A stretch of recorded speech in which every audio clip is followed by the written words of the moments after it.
ওকে, আজকে আমরা আগের দিনের পড়াটাকে এগিয়ে যাব।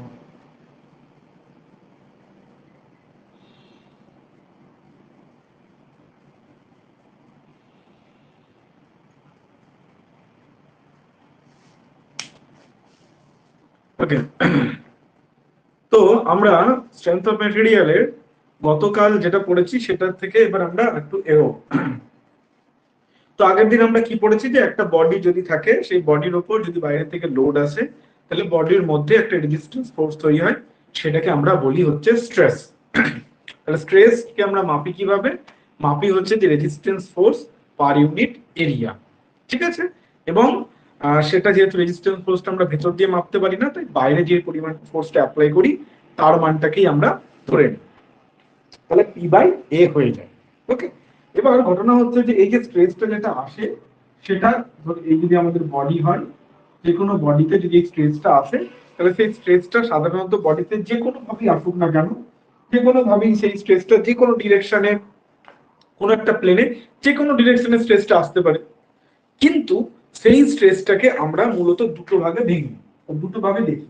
একটা হচ্ছে সেই প্লেনের সাথে নর্মাল ভাবে কোনো স্ট্রেস আসছে কিনা, মানে সেইগুলো নর্মাল ভাবে প্লেনের সাথে নর্মাল করে একটা তার কম্পোনেন্ট বানিয়ে নিই, সেটাকে আমরা বলি হচ্ছে নর্মাল স্ট্রেস।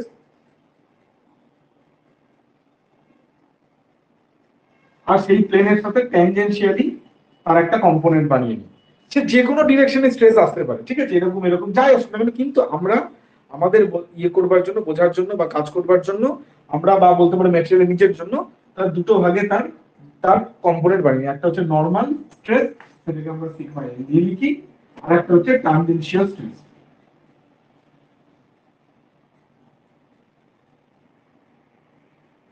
ওকে, এবারে নর্মাল স্ট্রেসের মধ্যে, নর্মাল স্ট্রেসের মধ্যে আমরা সিম্পল স্ট্রেস টেনের যা চ্যাপ্টারটায়, ঠিক আছে, একটা নর্মাল স্ট্রেসের একটা পার্টিকুলার ধরনকে পড়বো। কি সেই পার্টিকুলার ধরনটা? যখন সেটা এরকম কোনো অবলিক প্লেনে সেই স্ট্রেসটা না পড়ে, অবলিক প্লেনে সেই স্ট্রেসটা না পড়ে কি হবে? যদি এই যে লঙ্গিটিউডাল যে সেকশন, অর্থাৎ ক্রস সেকশনে যদি সেই লোডটা বা স্ট্রেসটা আসে, ঠিক আছে, তখন আমরা সেই পার্টিকুলার নর্মাল স্ট্রেসটাকে আমরা বলবো হচ্ছে লংগিটিউডিনাল স্ট্রেস।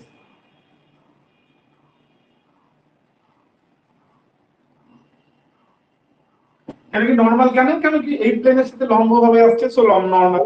এবার যেহেতু এটা একটা পার্টিকুলার, মানে কোনো একটা অবলিক প্লেন না, এরকম একটা ক্রস সেকশনই বসানো হয়েছে স্ট্রেসটাকে, so it is longitudinal stress. এবার লংগিটিউডিনাল স্ট্রেস আমরা দেখি দু ধরনের হতে পারে। একটা হতে পারে হচ্ছে কম্প্রেসিভ ইন নেচার, আর একটা হতে পারে হচ্ছে টেনসাইল ইন নেচার। এই দু ধরনের হতে পারে, ক্লিয়ার?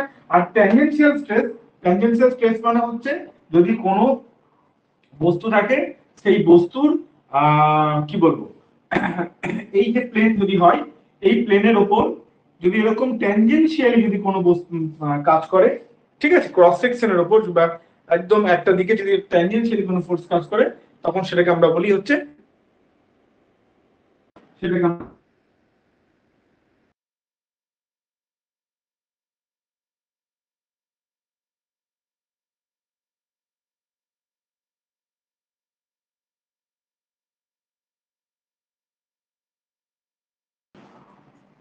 সরি, ঠিক আছে, তো সেটাকে আমরা বলি হচ্ছে শিয়ার স্ট্রেস। তো আমরা মূল আমরা যতগুলো স্ট্রেস আমরা পড়বো, সেই স্ট্রেস গুলোকে, হ্যাঁ, মূলত এরকমই হয়, মানে নর্মাল স্ট্রেস হয় এবং ট্যানজেনশিয়াল স্ট্রেস হয়। তার মধ্যে আমরা প্রিন্সিপাল সরি, এই যে সিম্পল স্ট্রেস যে চ্যাপ্টারটা, যেটা আজকে আমরা প্রায় শুরু করব বলতে পারো, স্ট্রেস এন্ড স্ট্রেন, এইটা বেসিক্যালি লংগিটিউডিনাল স্ট্রেস এবং শিয়ার স্ট্রেস, এই দুটোকে আমরা পড়াশোনা করব। ঠিক আছে, মানে কোনো অবলিক প্লেনে আমরা দেখব না, আমরা সিম্পল ক্রস সেকশনের উপর শুধু একটা নর্মাল স্ট্রেস কাজ করছে এরকম একটা সেক্টর দেখব, আরেকটা কি এই ক্রস সেকশনের উপর বা এই একটা সেকশনের উপর শুধু একটা ট্যানজেনশিয়াল স্ট্রেস বা শিয়ার স্ট্রেস কাজ করছে সেটা দেখব। ঠিক আছে, দুটো একসাথে অল টুগেদার কাজ করছে এরকম না, বুঝতে পেরেছো? সিঙ্গেল আইদার এটা কাজ করছে অথবা এটা কাজ করছে, ক্লিয়ার? এটা দেখবো। তো দুটো ক্ষেত্রে যেটা বলেছিলাম আর কি, স্ট্রেস কথাটার মানেই হচ্ছে পাতিগতা স্ট্রেস আমরা বার করি সিগমা দিয়ে লিখি, যদি নর্মাল স্ট্রেসের রিলেটেড বা লংজিটিউডাল স্ট্রেস বার করি তাহলে সেটাকে আমরা সিগমা দিয়ে লিখি, সেটা মানে হচ্ছে পাতিগতা পি বাই এ, মানে এখানে যদি পি পরিমাণ বল কাজ করে তাহলে পি বাই এ। আচ্ছা আগের দিন আমরা আরেকটা জিনিস দেখিনি, সেটা হচ্ছে কি শিয়ারটা, শিয়ার স্ট্রেসটা কি করে হয়। শিয়ার স্ট্রেসটা মানে হচ্ছে, ধরো আমরা এইভাবে একটু বুঝতে যদি আমাদের অসুবিধা, একটু অন্যভাবে আমরা শিয়ারকে একটু বোঝার চেষ্টা করি। ধরো এই একটা বস্তু, বস্তুটা এখানে রাখা আছে, তুমি এদিক থেকে একটা পি পরিমাণ বল দিলে, একটা পি পরিমাণ বল দিলে, সেই জন্য কি হলো, বস্তুটা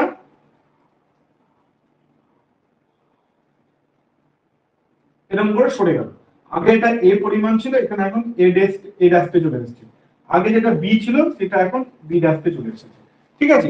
এবং এই যে পরিমাণ যেটা সরলো সেটা হয়ে গেল তোমার ধরে নাও একটা তার মান হলো, সেটা সরাটা কি, এই যে ধরে নাও ফাই অ্যাঙ্গেলে সরলো, ফাই অ্যাঙ্গেলে সরলো, ঠিক আছে। তাহলে শিয়ার স্ট্রেস মানে কি, শিয়ার স্ট্রেস মানে হচ্ছে যে পি পরিমাণ বল কাজ করা হয়েছে কোন প্লেনে, এই প্লেনে। তাহলে সেক্ষেত্রে শিয়ার স্ট্রেসকে আমরা এইভাবে লিখবো, পি এবং তার কোন এরিয়াটা হবে, এই এরিয়াটা হবে, কোন এরিয়াটা, এই এরিয়াটা, এবি যে এরিয়াটা, ঠিক আছে, area of AB plane, AB প্লেনের এরিয়াটা। ক্লিয়ার? আগের দিন আমরা দেখেছি অবলিক প্লেনে এরিয়াটা কোন এরিয়ার উপর শিয়ার স্ট্রেস কাজ করে। বেসিক্যালি স্ট্রেস যখন আমরা এই প্লেনটাকে ধরছি,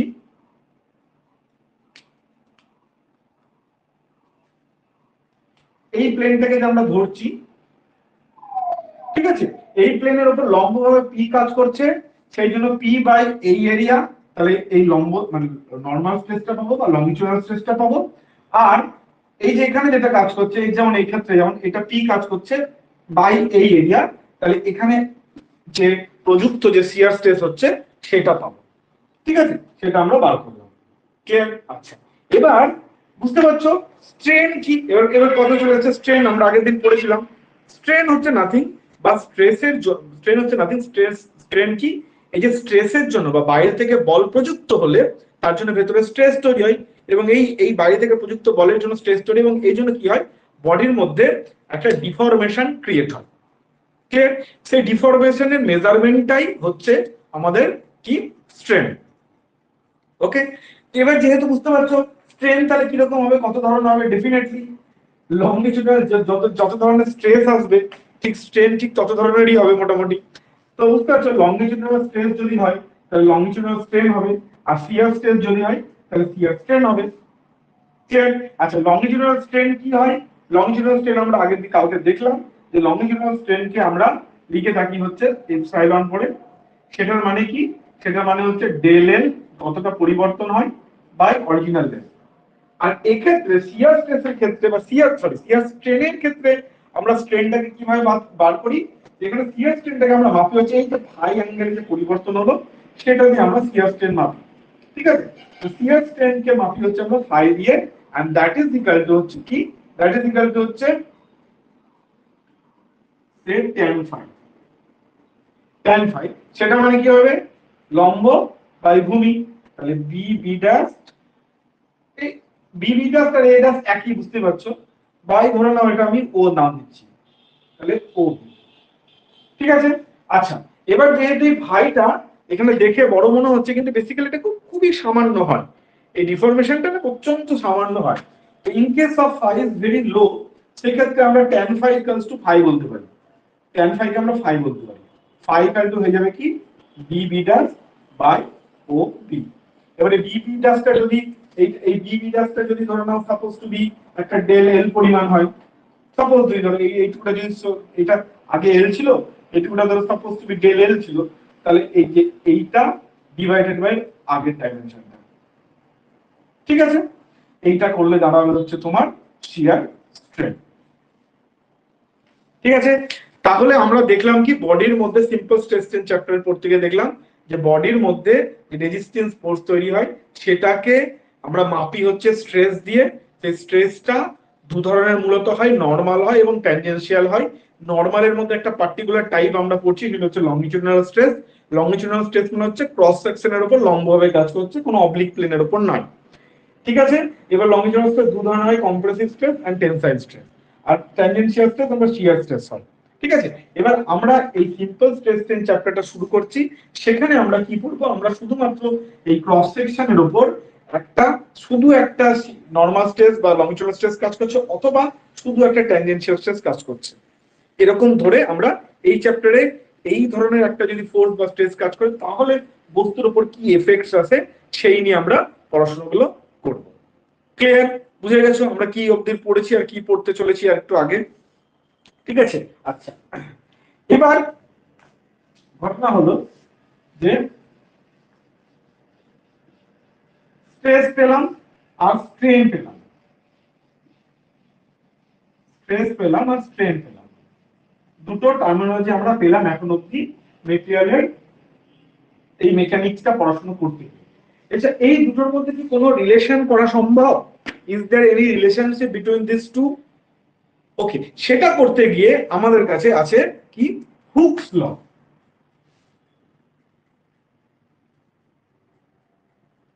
হুকস ল, হুকস ল বা হুকস এই জায়গাটাতেই কাজ করেছিল। হুক এই জায়গাটাতে কাজ করেছিল, কি কাজটা করেছিল, এই যে স্ট্রেস এবং এই যে স্ট্রেন দুটোর মধ্যে একটা রিলেশনশিপ তিনি তৈরি করেছিলেন। তিনি কি দেখেছিলেন? তিনি দেখেছিলেন যে আপ টু, ভালো করে একটা মাথায় রাখবে, প্রপোর্শনাল লিমিট,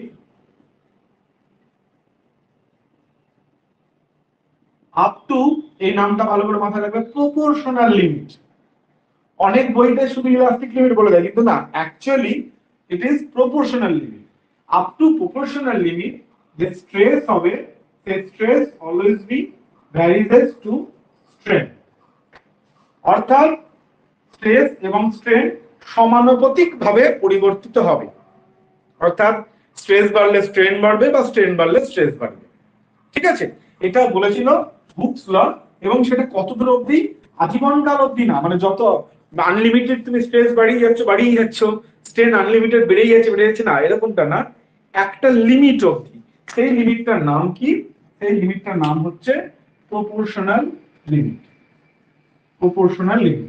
তাহলে তোমাকে যদি কেউ কোয়েশ্চেন করে what do you mean by proportional limit, তাহলে তোমার কাছে খুব সিম্পল আনসার হবে up to which does Hooke's law is valid, or in other way, অন্য একটা ওয়েতে বলা যেতে পারে, যেই অবধি স্ট্রেস এবং স্ট্রেন কি হয় না, সমানুপাতিক হারে বাড়ে, সমানুপাতিক হারে বাড়ে। ক্লিয়ার? আচ্ছা, এই হুকস লটা অ্যাপ্লিকেবল করার পেছনে কিছু অ্যাজাম্পশনস আছে, কিছু জিনিস অ্যাজাম্পশন করে তবেই হুকস ল অ্যাপ্লাই করা যায়।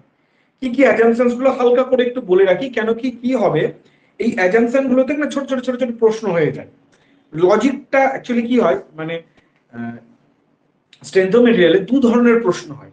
একটা হচ্ছে লজিক ওরিয়েন্টেড, ভীষণ তোমার একটা কনসেপ্টের ভেতরে যে লজিক আছে সেই ওরিয়েন্টেড প্রশ্ন হয়, অথবা নিউমেরিক্যাল হয়। তো নিউমেরিক্যাল গুলো তো তোমাকে প্র্যাকটিস করতে হবে, ওখানে তো কোনো গল্প নেই, তোমার ফর্মুলা জানতে হবে, প্র্যাকটিস করতে হবে। আর যে লজিক্যাল কোয়েশ্চেন গুলো, সেগুলো এইসব অ্যাজাম্পশনের মধ্যে, এই ছোট ছোট টার্মিনোলজি যেগুলো আমি বারবার করে বলছি, সেগুলোর মধ্যে লুকিয়ে আছে। ওকে, আচ্ছা, তো হুকস ল কি বলছে? হুকস ল যে প্রথম কথা, যে মেটেরিয়ালটার কেমিক্যাল প্রপার্টি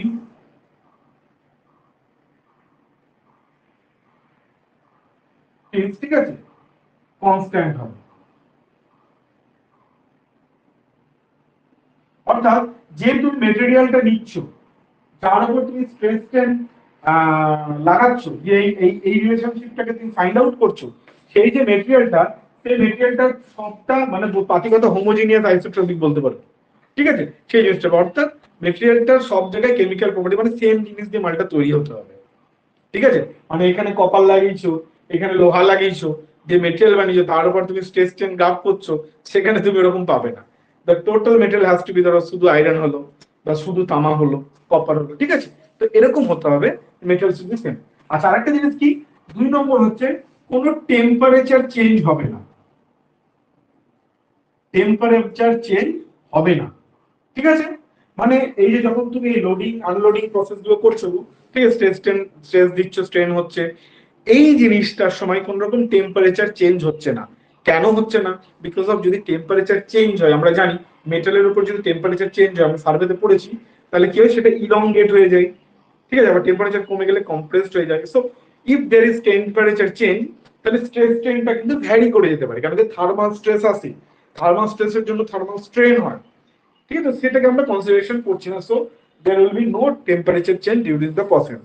আরেকটা কি খুব ইম্পর্টেন্ট, সেটা হচ্ছে স্ট্রেস কনসেন্ট্রেশন হবে না, স্ট্রেস কনসেন্ট্রেশন হবে না, ঠিক আছে। Now what do you mean by stress concentration? Stress concentration জিনিসটা কি?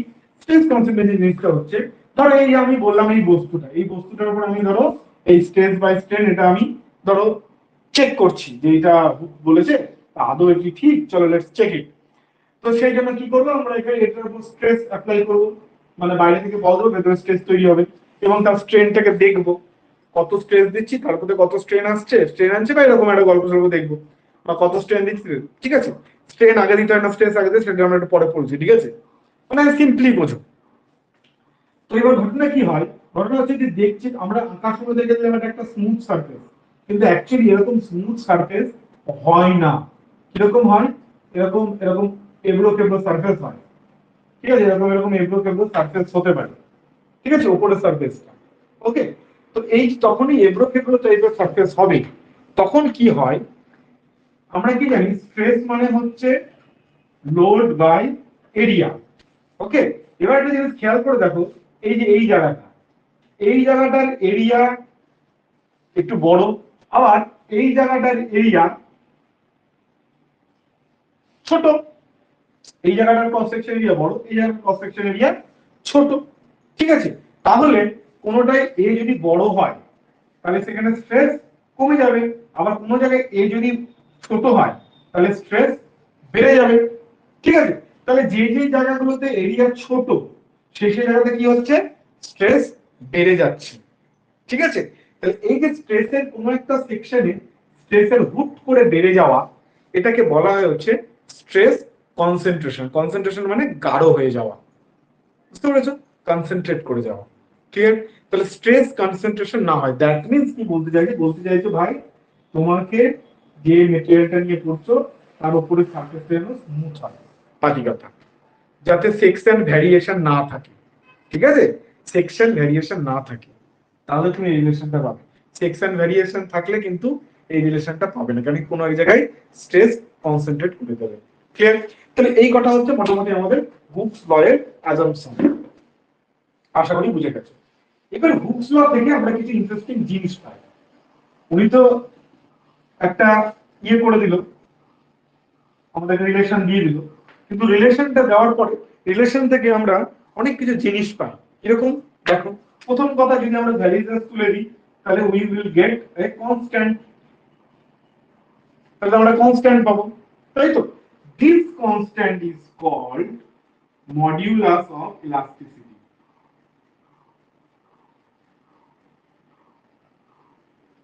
or is also called Young's modulus. Young's modulus বলে, মডুলাস অফ ইলাস্টিসিটি বা ইয়াংস মডুলাস, ক্লিয়ার। আচ্ছা এবার দেখো এই ইয়াং মডুলাসটা কি রকম কি হবে, এটাকে একটুখানি দেখি, ঠিক আছে, এটা ইন্টারেস্টিং কাটছে না। দেখো আমাদের যখন তুমি ইঞ্জিনিয়ারিং পড়ছো বা সায়েন্সের কোনো সাবজেক্ট পড়ছো, তখন কোন একটা রিলেশনকে না অনেকগুলো অ্যাঙ্গেলে দেখতে হয়, যত অ্যাঙ্গেলে দেখবে তার থেকে অনেক কিছু জিনিস বেরিয়ে আসতে পারে, ঠিক আছে। যেমন ধরো আমরা কি এতদিন জানতাম ই মানে হচ্ছে মডুলাস অফ ইলাস্টিসিটি, যেটা stress equal to modulus of elasticity E হয়, এটাই জানতাম, কিন্তু চলো একটু অন্যরকম ভাবে দেখার চেষ্টা করি। ই লেটস ই, তাহলে ই কি দাঁড়াচ্ছে, ই দাঁড়াচ্ছে হচ্ছে সিগমা বাই এপসাইলন, মানে স্ট্রেস বাই স্ট্রেন, এটা হচ্ছে ই। ওকে, এবার এবার একটা জিনিস দেখো, স্ট্রেস রইলো, ঠিক আছে, স্ট্রেন মানে কি, ডেল এল বাই এল। ওকে, আচ্ছা এবার আমরা জানি কোন এরকম একটা কোন রিলেশনে সেটাকে যদি আমাকে এটাকে ডিফাইন করতে হয়, if it is if we have to define this thing, মানে কনস্ট্যান্টটাকে যদি ডিফাইন করতে হয় তাহলে আমাকে এই রিলেশনটা থেকে ডিফাইন করতে হবে, ঠিক আছে। কি করি আমরা সাধারণত, মনে আছে, নিচটাকে 1 বানিয়ে দিই, তাহলে এটা ইকুয়াল টু এটা হয়ে যায়, তাহলে চলো আমরা নিচেরটাকে 1 বানাই, তাহলে এটা হয়ে যাবে। তাহলে নিচেরটাকে যদি 1 বানাতে হয় তাহলে কি করে বানাতে হবে, তাহলে যদি del L equals to L হয়, যদি del L equals to L হয়, এর মানে কি? এর মানে হচ্ছে যে এই যদি একটা বস্তু আছে, ঠিক আছে, বস্তুটার লেন্থ L, এবার তুমি এর উপর টান প্রয়োগ করলে, টান প্রয়োগ করে পুল প্রয়োগ করলে, P পুল প্রয়োগ করার পরে এটা ইলংগেট করলো, ইলংগেট করলো করে কতটা ইলংগেট করলো, del L পরিমাণ। এবার যদি L equal to del L হয়ে যায় মানে কি, যতটা পরিমাণ তোমার অরিজিনাল লেন্থ ছিল মালটা ইলংগেট করে অতটাই হয়ে গেল, ঠিক আছে। if the elongation becomes the equal to the original length, অথবা বলতে পারো যে ইলংগেশনের আগে যেটুকু ছিল ইলংগেশনের পরে তার লেন্থ ডবল হয়ে গেল, মানে আগে L ছিল এখন হয়ে গেল 2L, মানে এটা যদি টোটালটা মাপো তাহলে হয়ে যাবে 2L as del equal to L, del L equal to L, ঠিক আছে। তাহলে এই ধরনের কেসে অর্থাৎ কোন একটা বস্তুকে যদি তুমি টানছো, টেনে যদি সেটা ডবল হয়ে গেল, মানে আগে যেটুকু ছিল তার দ্বিগুণ হয়ে গেল, ঠিক আছে, মানে L থেকে যে del L টা বাড়লো সে del L equal to L, মানে যতটা ছিল তার সম পরিমাণ বাড়লো, ঠিক আছে। তাহলে ইন দ্যাট কেস এইটা হয়ে গেল তোমার 1, এটা হয়ে গেল তোমার 1, তাহলে তখন আমরা বলতে পারি সিগমা ইকুয়াল টু ই, অর্থাৎ যতটা পরিমাণ স্ট্রেস বডির মধ্যে ইনডিউসড হলে, ভালো করে বোঝো, যতটা পরিমাণ স্ট্রেস, যতটা পরিমাণ স্ট্রেস বডির মধ্যে ইনডিউসড হলে সেই বডিটার, ঠিক আছে, অরিজিনাল লেন্থ যা ছিল ঠিক তার সম পরিমাণ ইলংগেশন হয়, অরিজিনাল লেন্থ যা ছিল তার সম পরিমাণ ইলংগেশন হয়, যতটা পরিমাণ স্ট্রেস ওর মধ্যে ইনডিউস হলে সেই স্ট্রেস, ততটা পরিমাণ স্ট্রেসকেই আমরা বলবো হচ্ছে মডুলাস অফ ইলাস্টিসিটি। ক্লিয়ার? তাহলে মডুলাস অফ ইলাস্টিসিটি কে এরপরে যদি তোমাকে কেউ জিজ্ঞেস করে এর আগে কি বলতে, modulus of, what is the definition of modulus of elasticity, তুমি বলতে যে stress by strain, the ratio of the stress to strain is called modulus of elasticity. But আজকের পর থেকে মডুলাস অফ ইলাস্টিসিটি কে আরেকটা ভাবে ডিফাইন করবে কি, the amount of the stress induced in the body for which the elongation of the body become equals to the original length, ঠিক আছে। এরকম যদি স্ট্রেস ইনডিউস হয় then it will be called as, clear, সেটাকেই আমরা বলবো, সেই স্ট্রেসটাকেই আমরা বলবো মডুলাস অফ ইলাস্টিসিটি, ঠিক আছে। এবার এখান থেকে আরেকটা জিনিস দেখো, ওই যে বললাম সায়েন্টিফিক ব্রেন, যখন তুমি সায়েন্টিফিক কোন সাবজেক্টে পড়াশোনা করছো তোমাকে কিন্তু একটা রিলেশন ফলো, মানে সেটার এদিক ওদিক এদিক ওদিক সব দিকগুলো, সব অ্যাঙ্গেল গুলোকে দেখতে হবে। এবার খেয়াল করে দেখো, কোন বস্তু, ধরো দুটো বস্তু আছে, ধরো দুটো বার আছে, এরকম দুটো বার আছে, দুটো বারের উপর তুমি কি পরিমাণ বল প্রয়োগ করেছো, এগুলো ইন্টারভিউর কোশ্চেন, এগুলো ইন্টারভিউতে কোশ্চেন করে, ঠিক আছে। বিশেষ করে যারা এই লেভেলে আছো তাদের জন্য তো খুব খুব ইম্পর্টেন্ট, যে এই লেভেলেও কিন্তু কোশ্চেন করতে পারি, খুব খুব বেসিক কোশ্চেন। তো পি বল প্রয়োগ করলো, দুটোরই ধরো ক্রস সেকশন এরিয়া এ, দুটোরই ক্রস সেকশন এরিয়া এ। এবার এইটার যে মডুলাস অফ ইলাস্টিসিটি সেটা হচ্ছে E1, এটার modulus of elasticity E2, and now E1 is greater than E2, এই ধরনের কেস হবে, E1 is greater than E2, ওকে। তাহলে কি হবে, কোন বস্তুটাতে ইলংগেশন বেশি হবে, কোন বস্তুটাতে ইলংগেশন কম হবে। এবার তুমি খুব সিম্পল ভাবে একটা জিনিস দেখো, যার ই বেশি, যার ই বেশি তার এই মানটা কম, যার ই বেশি তার এই মানটা কম, ক্লিয়ার।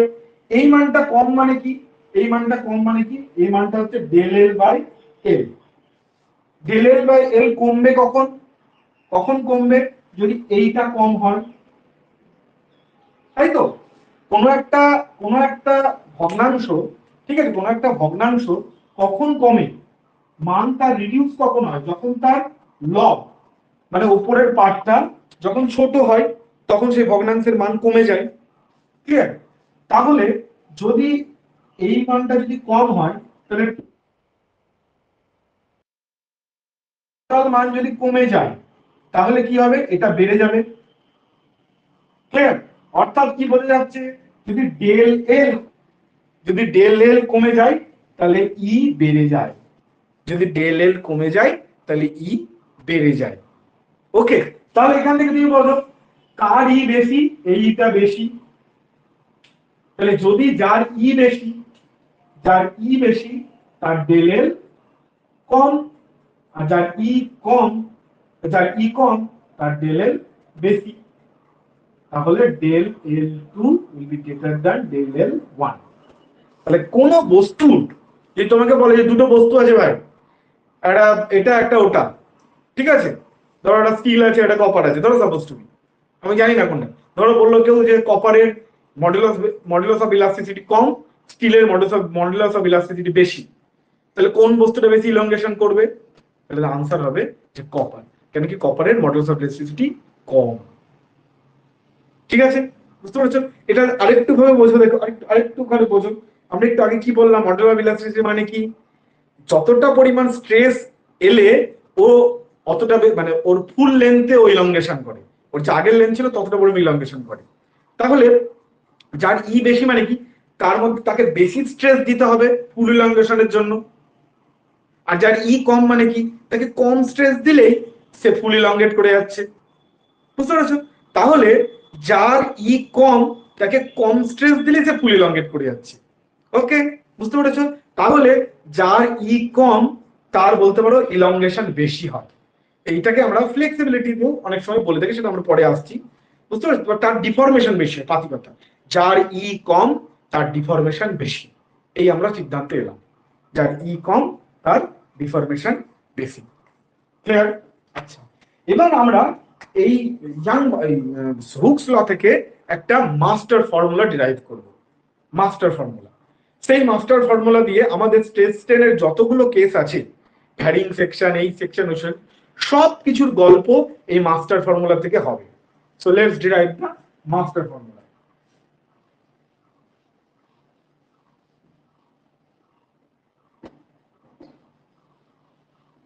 আচ্ছা, এই অবধি সবাই বুঝেছো তো?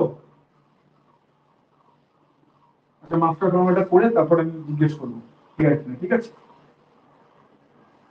তাহলে আমরা কি পেলাম এতক্ষণ অবধি? পেলাম হচ্ছে স্ট্রেস ইকুয়াল টু ই ইনটু স্ট্রেন। আচ্ছা, চলো আমরা একটু লিখি, ভেঙে লিখি। স্ট্রেসকে আমরা কি বলি? পি বাই এ বলি, ই ই রইল। স্ট্রেনকে কি বলি? Del L by L.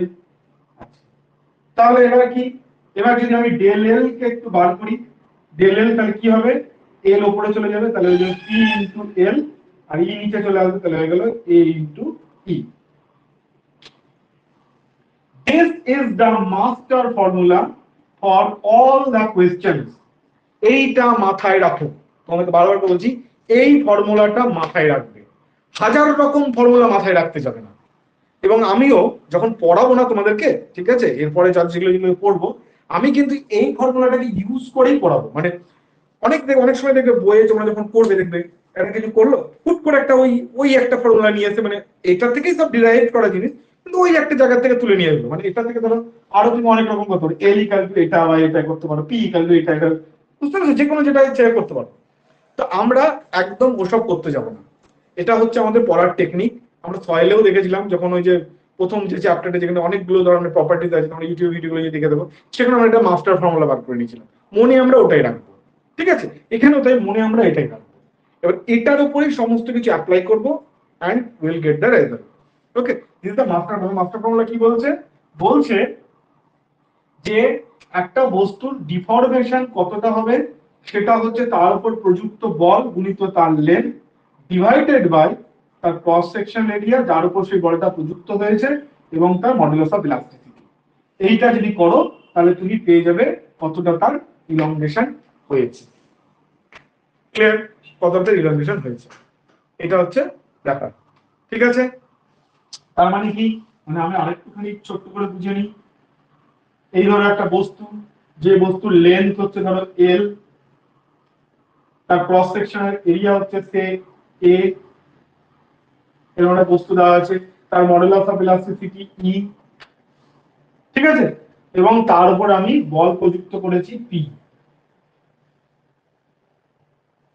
তাহলে বস্তুটার মধ্যে ইলংগেশন, এই যদি কন্ডিশন হয় তাহলে বস্তুটার মধ্যে ইলংগেশন কত হবে, কতটা পরিমাণ তার ইলংগেশন হবে।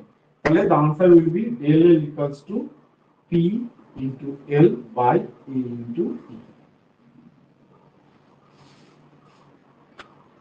ঠিক আছে, simple del L equal to P into L by A into E, এটা হয়ে গেল সিম্পল ফর্মুলা। ঠিক আছে, এবার বলো এখন পর্যন্ত সবার কাছে ক্লিয়ার হয়েছে নাকি? আমি একটু কালি করে নিই।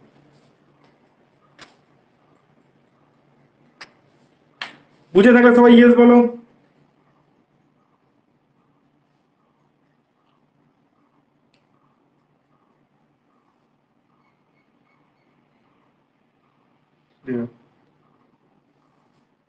ওকে,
ওকে, ঠিক আছে, সবাই বুঝে গেছে, আমার কালি ওভারঅল হয়ে গেছে।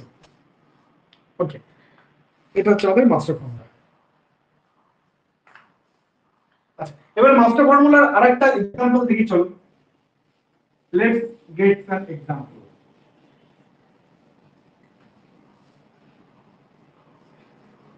এক্সাম্পলটা কিন্তু খুব দরকারি এক্সাম্পল, ঠিক আছে, এখান থেকে প্রশ্ন আসতে পারে, হুম, মাথায় রাখবা, ঠিক আছে। সেটা হচ্ছে একটা বস্তু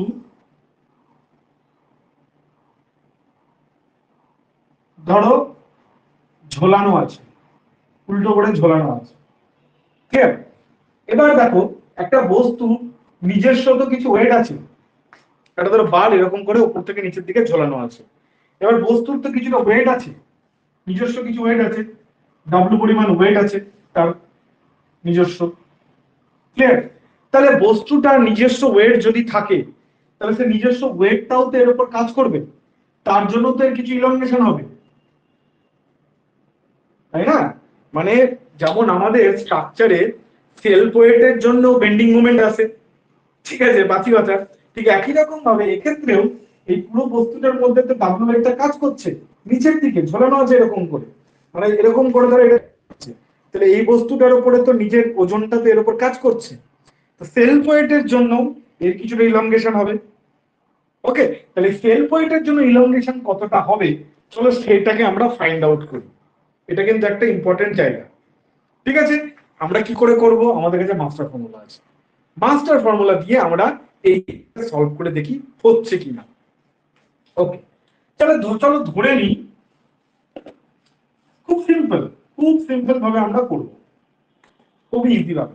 চলো ধরে নিই নিচ থেকে এটা পুরোটা length, let's say L, let's say, চলো আমরা নিচ থেকে এক্স ডিসটেন্স দূরে একটা আমরা স্ট্রিপ কল্পনা করছি, যে স্ট্রিপটা ডিএক্স ডেলের যাই হোক একটা স্ট্রিপ কল্পনা করলাম, ঠিক আছে, এক্স ডিসটেন্স ধরে। আচ্ছা, এই বস্তুটার ইউনিট ওয়েট হচ্ছে স্মল ডাব্লিউ, ইউনিট ওয়েট হচ্ছে স্মল ডাব্লিউ, ঠিক আছে। আর এর যে এরিয়া, এই যে ক্রস সেকশনাল এরিয়া, সেটা হচ্ছে ক্যাপিটাল এ। ক্লিয়ার? ওকে, আচ্ছা তাহলে এবার দেখবো এই বস্তুটা কেন আমি এটা ধরে নিলাম, কেন কি হচ্ছে যে দেখো প্রত্যেকটা জায়গা ভালো করে বুঝো, প্রত্যেকটা জায়গা মানে যদি এই অবধি এই জায়গাটা ধরে তাই পুরো এতটা ধরছি, এখানেই ধরছি, তাহলে এর নিচের পুরো ওজনটা, এর নিচে যে পুরো বস্তুটার যে ওজনটা, সেই ওজনটা এখানে কাজ করছে, বস্তুটাকে টেনে নামাচ্ছে। আচ্ছা এবার যদি আমি এইটুকুটা ধরি, ধরো এইটুকু নেই উপরে, তাহলে এই জায়গাটায় কতটা ইলংগেশন হবে, এই পোর্শনটায় কতটা ইলংগেশন হবে, এর নিচে যেটুকুটা মাল আছে তার যে ওজনটা সেটাই তো এই পোর্শনটাকে টানছে।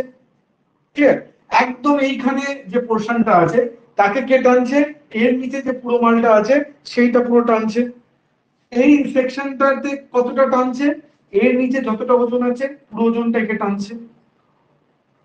ক্লিয়ার? তাহলে প্রত্যেকটা লেয়ার তার নিচে যতটা করে অংশ আছে সেই অংশটা প্রত্যেকটা লেয়ারকে টানছে। এই জিনিসটা শুধু আমরা বুঝলাম, কেন বুঝলাম, বিকজ অফ আমাদেরকে জানতে হবে যেহেতু এটা সেলফ ওয়েটে কাজ হচ্ছে, ফলে আমাদেরকে তো বলে দেয়নি আগে, আগের ক্ষেত্রে কি ছিল যেখানে বলে দিয়েছিল পি ফোর্স কাজ করছে, এখানে যেহেতু আমাকে কেউ বলে দেয়নি যে পি ফোর্সটা কি, এইখানে পি ফোর্সটা হচ্ছে সেলফ ওয়েট, সেই কারণে আমাকে এই কনসেপ্টটা নিতে হচ্ছে, শুধু শুধু জাস্ট এইটুকু কনসেপ্ট, তারপরে একদম সোজা গল্প। এখানে কনসেপ্ট আমার কি, কনসেপ্ট শুধু এটুকুটাই যে লেয়ারকে আমি ধরবো তার নিচের পুরো লেয়ারটা এর উপর বল দিয়ে একে টেনে নামাচ্ছে। ঠিক আছে? ওকে, এবার ভালো করে বোঝো, এইখানে যে লেয়ারটা আছে, একদম এইখানে লেয়ারটা, এইখানে যে লেয়ারটা আছে এর নিচে কিছু নেই, তাহলে এই লেয়ারটার উপর কোনো বল কাজ করছে না। ঠিক আছে? আচ্ছা এই লেয়ারটা যেটা আমরা ধরেছি, সেই লেয়ারটার নিচে এক্স পরিমাণ একটা বস্তু আছে, লেন্থের বস্তু আছে, যার ওজনটা এর উপর কাজ করছে। আবার একদম টপ লেয়ারটার উপর নিচে পুরোটা বস্তু আছে, তাহলে এই লেয়ারটার উপর প্রচুর স্ট্রেস আসবে, এই লেয়ারটার উপর জিরো স্ট্রেস আসবে। বুঝতে পেরেছো? এই লেয়ারটার নিচের লেয়ারটার উপর জিরো স্ট্রেস আসবে, কেন কি এর নিচে কোনো বস্তু নেই, একে কেউ টানছে না। আর এই উপরের লেয়ারটার উপর সবচেয়ে ম্যাক্সিমাম স্ট্রেস আসবে, কেন কি পুরো ওয়েটটা এই লেয়ারটার উপর আসছে। তাহলে লেয়ারের মধ্যে আমাদের স্ট্রেসের ডিফারেন্স হচ্ছে, কিন্তু এখানে জিরো এখানে ম্যাক্সিমাম, তাহলে স্ট্রেসের ডিফারেন্স হচ্ছে। তাহলে যখনই কোনো কিছু ডিফারেন্স হয়, ঠিক আছে, দুটো পয়েন্টের ডিফারেন্স হয় এবং সেটার আমরা একটা সাম অফ করতে চাই, সাম করতে চাই, ঠিক আছে, তখন আমাদের কাছে খুব সোজা বাংলায় বললে একটা রাস্তা থাকে কি, অ্যাভারেজ করে নি ভাই চল। ঠিক আছে, এটা খুব সোজা বাংলায়, এটা অ্যাভারেজ করে নি চল, এটার সঙ্গে এটা অ্যাভারেজ করে নি হয়ে গেল। বাট যদি একটুখানি ম্যাথামেটিক্যাল ভাবে যাই, তাহলে we have to go for integration, আমাদেরকে ইন্ট্রিগেট করতে হয়। ঠিক আছে, ভালো করে বুঝলে ইন্ট্রিগেশন কি জিনিস, নাথিং, ইন্ট্রিগেশন ইজ বলতে পারো যে গ্রেটার সামেশন, একটা বড় ধরনের সামেশন করা, বড় ধরনের একটা অ্যাভারেজ করা বা এই ধরনের একটা ব্যাপার।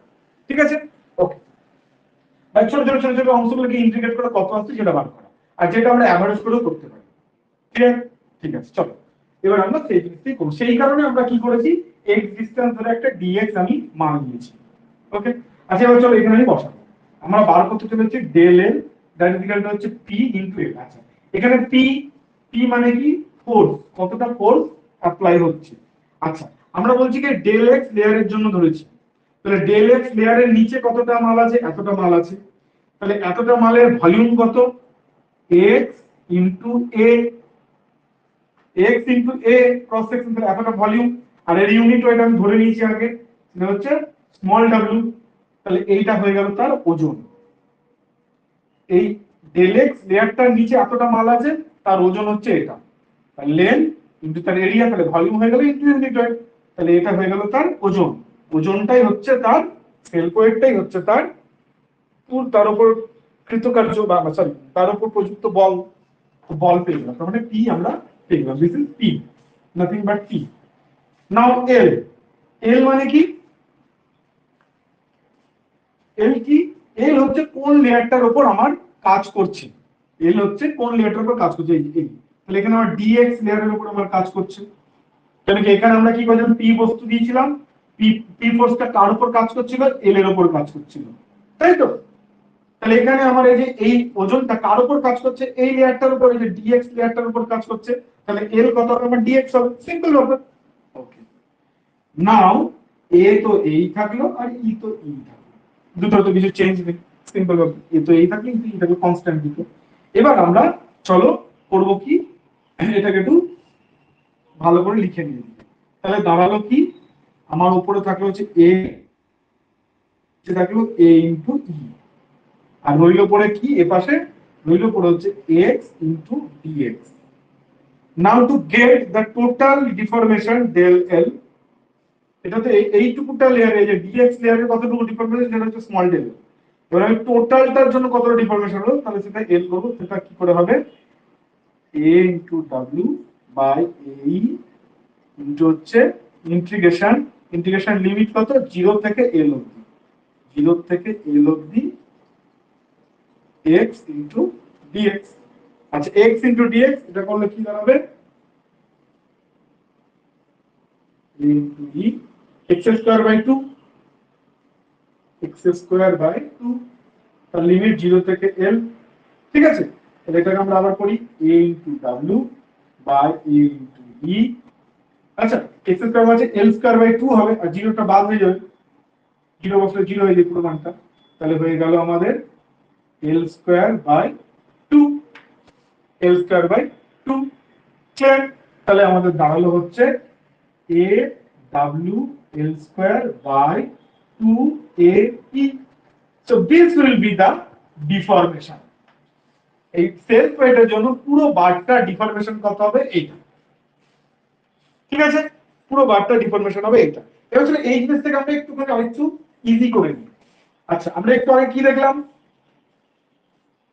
এই পুরো বারটার ওজন কত হবে, পুরো বারটার ওজন, পুরো বারটার ওজন হবে তোমার এর ভলিউম ইনটু ইউনিট ওয়েট।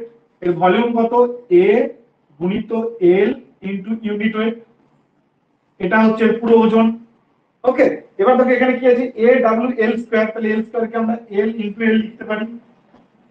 আচ্ছা এই a w l টা কি হয়ে গেল, এর ওজন, তাহলে এর ওজনকে আমি সাপোজ তুমি p দিয়ে লিখছি, ধরো p দিয়ে লিখছি, তাহলে দাঁড়ালো p into l by 2 into a into e, p into l by 2 into a into e, যেখানে p হচ্ছে এই পুরো বারের ওজন। আচ্ছা তোমাদেরকে শুধুমাত্র এটা বোঝার জন্য বললাম, এবার তোমরা তোমাদের পরীক্ষার জন্য তোমাকে কিন্তু এইটা মনে রাখতে হবে, একদম আফিভাবে চলে আসে। তোমাকে কোয়েশ্চেন করবে একটা বার সেলফ ওয়েটের জন্য, তার টোটাল ওয়েট পি যদি হয়, তাহলে টোটাল সেলফ ওয়েটের জন্য তার ইলংগেশন কত হবে, তাহলে তোমাকে বলতে হবে PL by A into E, PL by A into E. এটা আমরা এইভাবে বার করলাম। যারা বুঝতে পারলে তাদের জন্য তো খুবই ভালো, যদি কখনো ভুলেও যাও তাহলে এটা করতে পারো, এটা করে করতে পারো। আর একটা ইজি প্রসেস বলে দিই, এই জিনিসটা করবার একদম, এই যে বললাম এটা ইন্টিগ্রেশন করে করলাম, এবার একদম গোদা বাংলা একটুখানি দেখি, গোদা বাংলার গল্পটা কি। লেটস, গোদা বাংলাতেও আমরা করতে পারি সবকিছু, কিছু কিছু জিনিস তো করতেই পারি, যেহেতু এগুলো এটা স্ট্রেসের সাথে ট্রেনের যে ভ্যারিয়েন্স, যেহেতু এটা ভ্যারিয়েশন বলে এটা করতে পারি। ঠিক আছে, পাতি অ্যাভারেজ, ঠিক আছে। আচ্ছা পুরো বস্তুটার ওজন কত ভাই, পি। ক্লিয়ার? এবার কি এখানে পি ফোর্স 0, এখানে পি ফোর্স টোটাল পি কাজ করছে, এই লেয়ারে 0 পি ইকুয়াল টু 0, আর এখানে পি ইকুয়াল টু পি, তাই তো? এই তো গল্প। এখানে 0 এই লেয়ারে, নিচে কিছু নাই, পি ইকুয়াল টু 0, এই লেয়ারে পি ইকুয়াল টু পি। ঠিক আছে, তাহলে এভারেজ পি কত হবে, এভারেজ পি হবে, এভারেজ পি এভারেজ কি হবে, পি প্লাস 0 বাই 2, এখানে পি ইকুয়াল টু 0, এখানে পি ইকুয়াল টু পি, তাহলে হয়ে গেল পি বাই 2, এইটা হয়ে গেল আমাদের এভারেজ পি। আচ্ছা এবার আমরা কি জানি, ডেল এল ইকুয়াল টু হচ্ছে P into L by A into E, আর পি ইকুয়াল টু এখানে কত, পি এভারেজ বসাতে হবে, পি এভারেজ মানে কত, পি বাই 2, তাহলে হচ্ছে P L by 2 A. This is the গোদা বাংলায় এটা ক্রিয়েট করা হয়েছে, প্রোভাইডেড এটা যেহেতু হয়েছে স্ট্রেসের সাথে স্ট্রেন, মানে সিম্পল, মানে একদম পাতি স্ট্রেট লাইনে চলে বলে এই জিনিসটা এত ইজিলি করা গেল। এই ভ্যারিয়েশনটা যদি কিউবিক হতো বা কিউবিক প্যারাবোলা বা এমনি প্যারাবোলা বা এক্স স্কোয়ার ইকুয়েশন হতো, তাহলে এটা হতো না। সেটা তোমরা যারা বিটেক করেছো, ম্যাথমেটিক্স ব্যাপারটা বোঝো, তারা বুঝতে পারছো জিনিসটা, যারা ডিপ্লোমা করে তারা হয়তো অতটা বুঝতে পারবে না, ছেড়ে দাও, দরকার নেই। যেহেতু স্ট্রেসের সাথে স্ট্রেনের ভ্যারিয়েশনটা স্ট্রেট লাইনে হয়, as stress equal two E into E, that is straight line equation হয়, y equal to mx plus c এর মতো, সেটা এটা আমরা খুব ইজিলি করতে পারি। ঠিক আছে, যাই হোক, সেটা যারা বুঝলে তারা বুঝে গেলে, যারা বুঝলে ছেড়ে। তো বোধা বাংলা আমরা এইভাবেও করতে পারি, কারণ পরীক্ষার সময় কিছু ইন্টিগ্রেশন মাথায় আসবে না, বুঝি না, সিম্পল হবে। এখানে আমার পি, আমার মাস্টার ফর্মুলা কি, মাস্টার ফর্মুলা মাথায় রাখবে।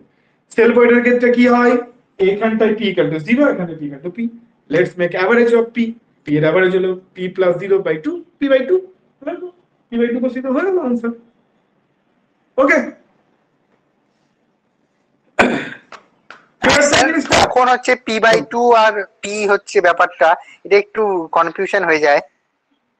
মানে ওই কখন মানে স্যার 2ae আর কখন হয় মানে, আর p শুধু এই নিচে হরে আর না, কি। তুমি বুঝলে না ব্যাপারটা, তুমি ব্যাপারটা বুঝলে না, তুমি একটু গন্ডগোল করে ফেলছো। আসল ফর্মুলা, মাস্টার ফর্মুলা হচ্ছে del L equals to P into L by A into E. This is master formula, ভালো করে বুঝো। এটাই হবে, এটাই হয়, এটাই হয়ে চলেছে। ঠিক আছে, দিস হ্যাঁ ইজ স্যার, দা হ্যাঁ মাস্টার ফর্মুলা, এখানে কোনো গল্প নেই, এটাই সব ক্ষেত্রে। এবার এই পার্টিকুলার কেসটার ক্ষেত্রে, এই পার্টিকুলার কেসটার ক্ষেত্রে যে বল, কি মানে কি, যে কতটা বল এর উপর কাজ করছে, এটাই তো পি। এই পার্টিকুলার ক্ষেত্রে মানে কোনো পি কাজ করছে না, আবার এখানে পি কাজ করছে, মানে পাতি কথা, যখন আমরা এরকম একটা বস্তুর উপর পি একটা ফোর্স দিচ্ছিলাম, ঠিক আছে, তাহলে এই পি ফোর্সটা এই কণার উপরেও পি কাজ করছিল, এই সেকশনের উপরেও পি কাজ করছিল, এই সেকশনের উপরেও পি কাজ করছিল, এই সেকশনের উপরেও পি, মানে সমস্ত সেকশন জুড়ে সে পি পি কাজ করাচ্ছিল। কিন্তু এক্ষেত্রে একটা গন্ডগোল ঘটছে। কি গন্ডগোল ঘটছে, এখানটাতে পি কোনো কাজ করছে না, নিচে, কারণ এর নিচে কোনো ওজন ঝুলে নেই। ঠিক আছে, ফলে এই লেয়ারটার উপর কোনো পি কাজ করছে না, পি 0। কিন্তু আবার এই লেয়ারটার উপর পি পুরো ওজনটা ঝুলে আছে, তাহলে এই লেয়ারটার উপর পুরো পি কাজ করছে। তাহলে এই মাস্টার ফর্মুলাতে আমি পি বসাবো, এই পার্টিকুলার কেসটার জন্য আমাকে পি অ্যাভারেজ বসাতে হবে, কেন কি এখানে পি 0, এখানে পি, তাহলে এখানে পিটা অ্যাভারেজ পি বসাতে হবে। পি অ্যাভারেজ কত, পি অ্যাভারেজ হচ্ছে পি/2, সেই জন্য আমরা এখানে পি এর জায়গায় পি/2 বসিয়েছি। I think it is now clear.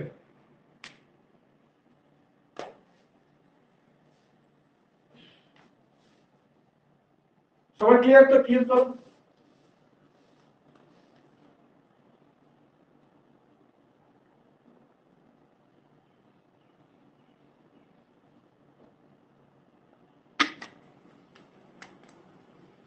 Self ওয়েটের জন্য আশা করি জীবনে আর কোনোদিনও তোমাদের খুব কনফিউশনের জায়গা থাকে, আশা করি আর কোনোদিনও কোনো সমস্যা হবে না, একদম কনসেপ্ট ক্লিয়ারে থাকো, একদম মানে কোনো লুকোনো কিছু নেই, কোনো কিছু না বুঝে পড়া নেই, সব নিজে করতে হবে, বইকে আর দরকারই পড়বে না, বইয়ের যে কোনো জিনিস তুমি নিজে করতে পারবে, স্ট্রেংথ অফ মাইন্ডের বইটার দরকারই পড়বে না। ঠিক আছে, তুমি সব নিজে ড্রাইভ করবে। ক্লিয়ার, এইটুকু কনসেপ্ট জাস্ট গ্রো করো।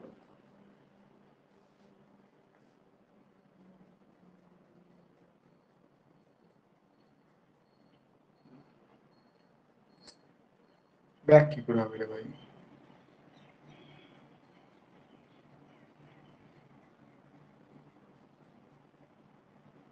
যখন সেলফ ওয়েটের জন্য চাইবে তখন 2a হবে।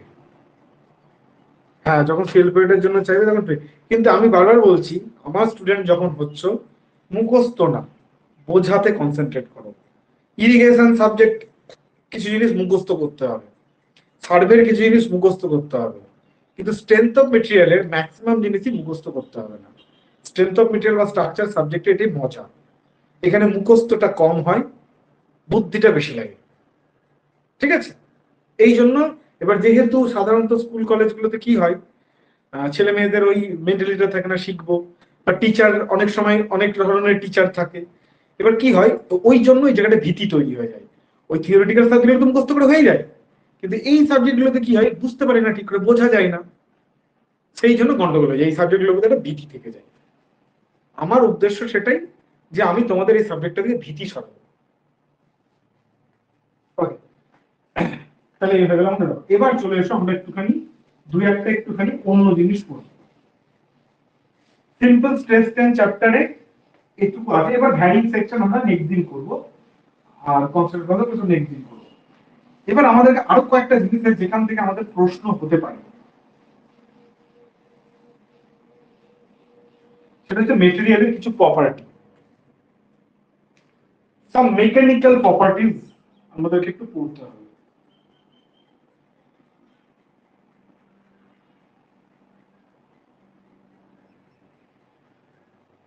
কিছু মেকানিক্যাল প্রপার্টিজ আমাদেরকে পড়তে হবে। মেকানিক্যাল কথাটার মানে তো বুঝেই গেছো, আশা করি আর আমাদের কিছু বলতে হবে না। ডাইরেক্ট কন্ট্যাক্টে আসা কিছু জিনিস, ফোর্স এবং এনার্জি, তার জন্য ভেতরে কি ঘটনা ঘটছে, এই তো গল্প। তাহলে আমরা কিছু মেকানিক্যাল প্রপার্টিজ মানে এরকম বস্তুর উপর কিছু লোড বা কিছু আসছে, তার জন্য বস্তুর যে বিহেভিয়ার সেই নিয়ে কিছু আমরা জিনিস জানবো। বস্তুর সেরকম কিছু অদ্ভুত অদ্ভুত কিছু জিনিস ঘটনা আমরা জানবো। তো কিছু মেকানিক্যাল প্রপার্টিজ গুলো কি কি? বস্তুর মেকানিক্যাল প্রপার্টিজ গুলোর মধ্যে প্রথম প্রপার্টি আমরা যেটা পড়ব সেটা হচ্ছে ductility. Ductility, now what is ductility? এইটার আগে আমাদেরকে একটা জিনিস একটুখানি ছোট্ট করে আমাদেরকে একটুখানি স্ট্রেস এবং স্ট্রেনের একটা গ্রাফ হালকা করে বুঝতে হবে। মাইলস স্ট্রেস স্ট্রেন গ্রাফটা আমরা ডিটেলে করব, সেটা অন্য জিনিস, কিন্তু শুধু স্ট্রেস স্ট্রেন আমরা একটা গ্রাফ করি।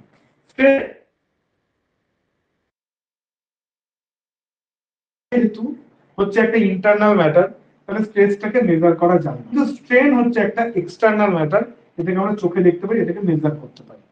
সেই জন্য কি হয়, আমরা কি বলবো, আরেকটা জিনিস হচ্ছে স্ট্রেস এরকম তো রিলেশনশিপটা, if it is Y then it is equal to M, এটা এম, আর ই হচ্ছে ওয়াই এক্স।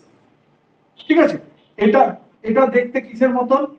একটা স্ট্রেট লাইনের ইকুয়েশনের মতন। ঠিক আছে, এটা একটা স্ট্রেট লাইন ইকুয়েশনের মতন।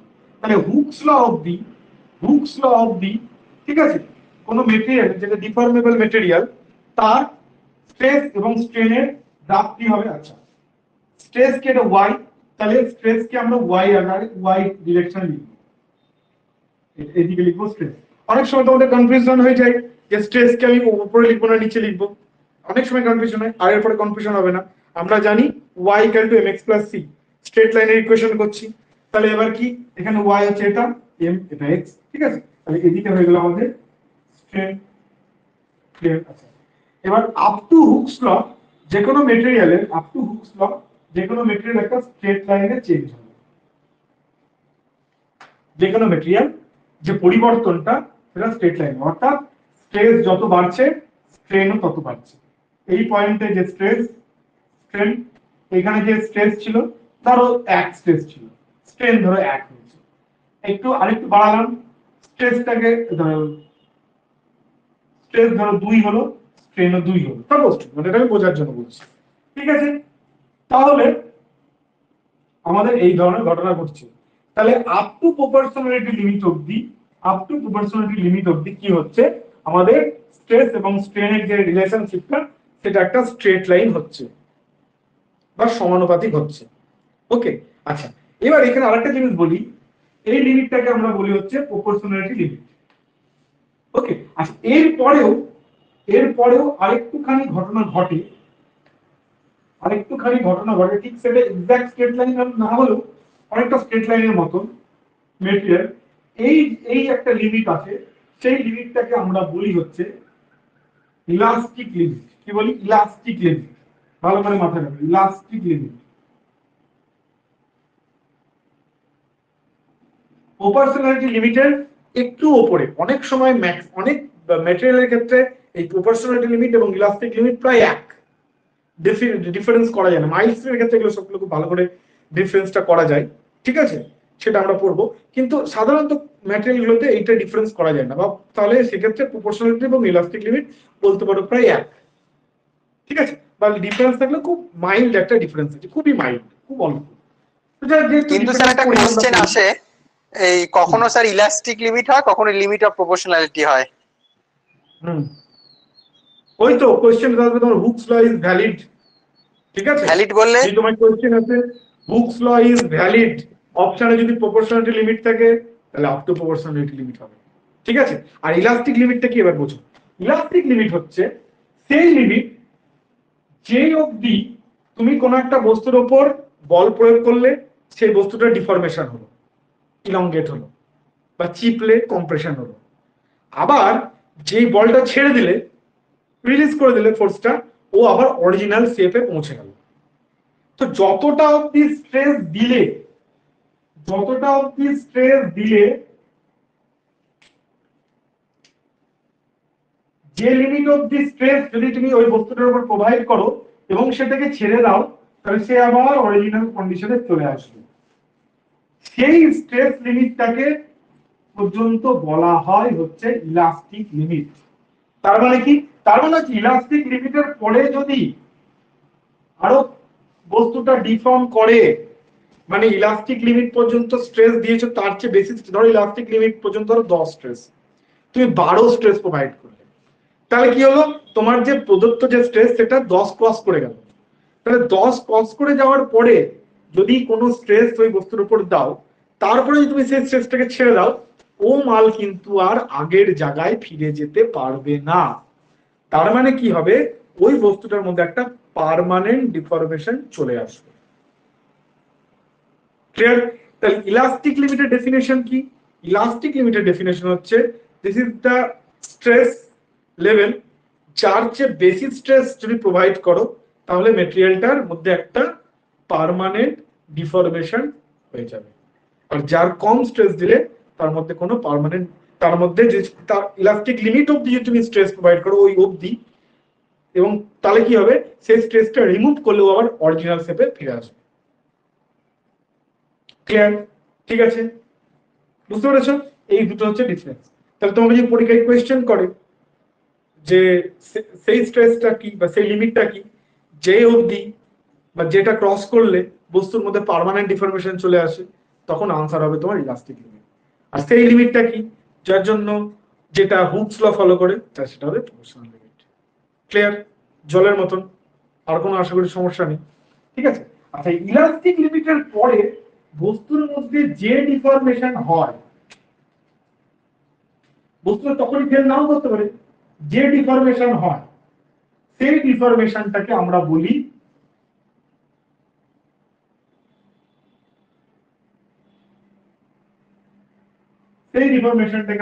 হচ্ছে প্লাস্টিক ডিফরমেশন।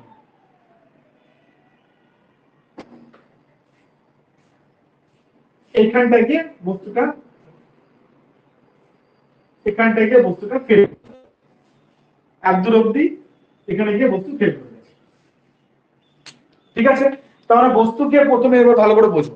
একটা বস্তুকে সাধারণভাবে, একটা বস্তুকে তুমি বল দিলে তার মধ্যে স্ট্রেন আসছে, বা স্ট্রেন দিচ্ছ তার মধ্যে স্ট্রেস তৈরি হয়, যে স্ট্রেনটা এক্সটার্নাল, সেই জন্য আমরা নিজে লিখলাম।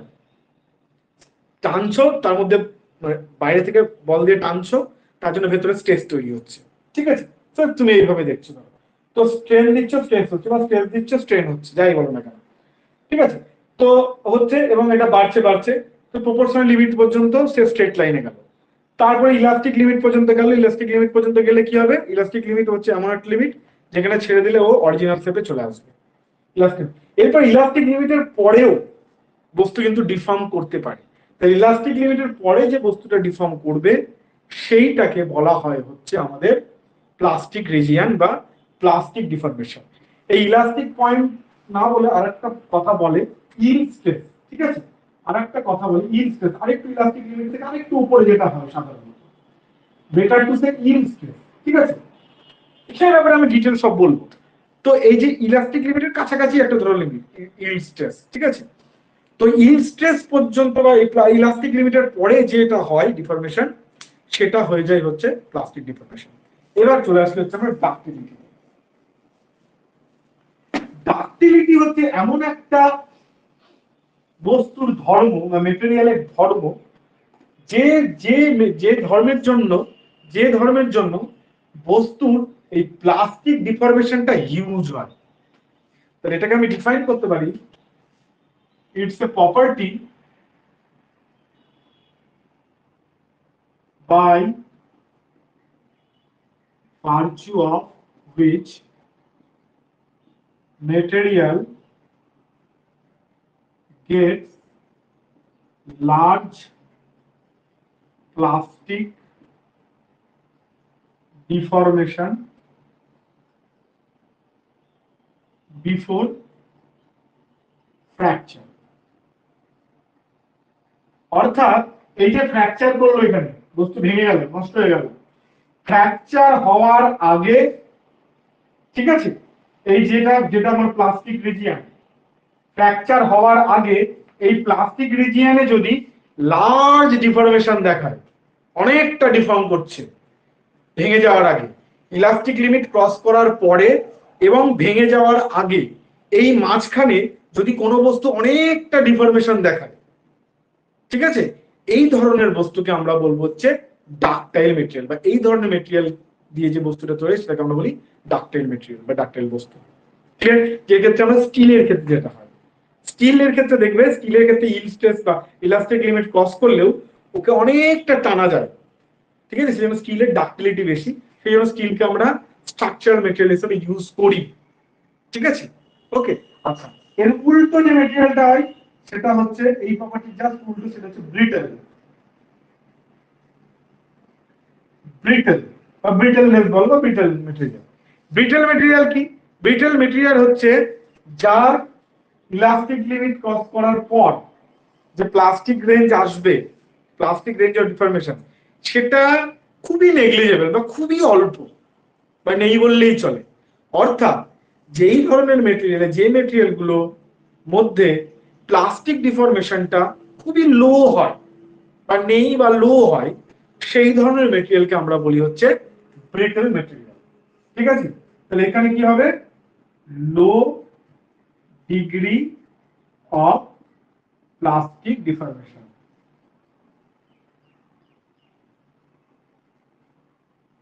লো degree of plastic deformation. Clear? বুঝতে পেরেছো?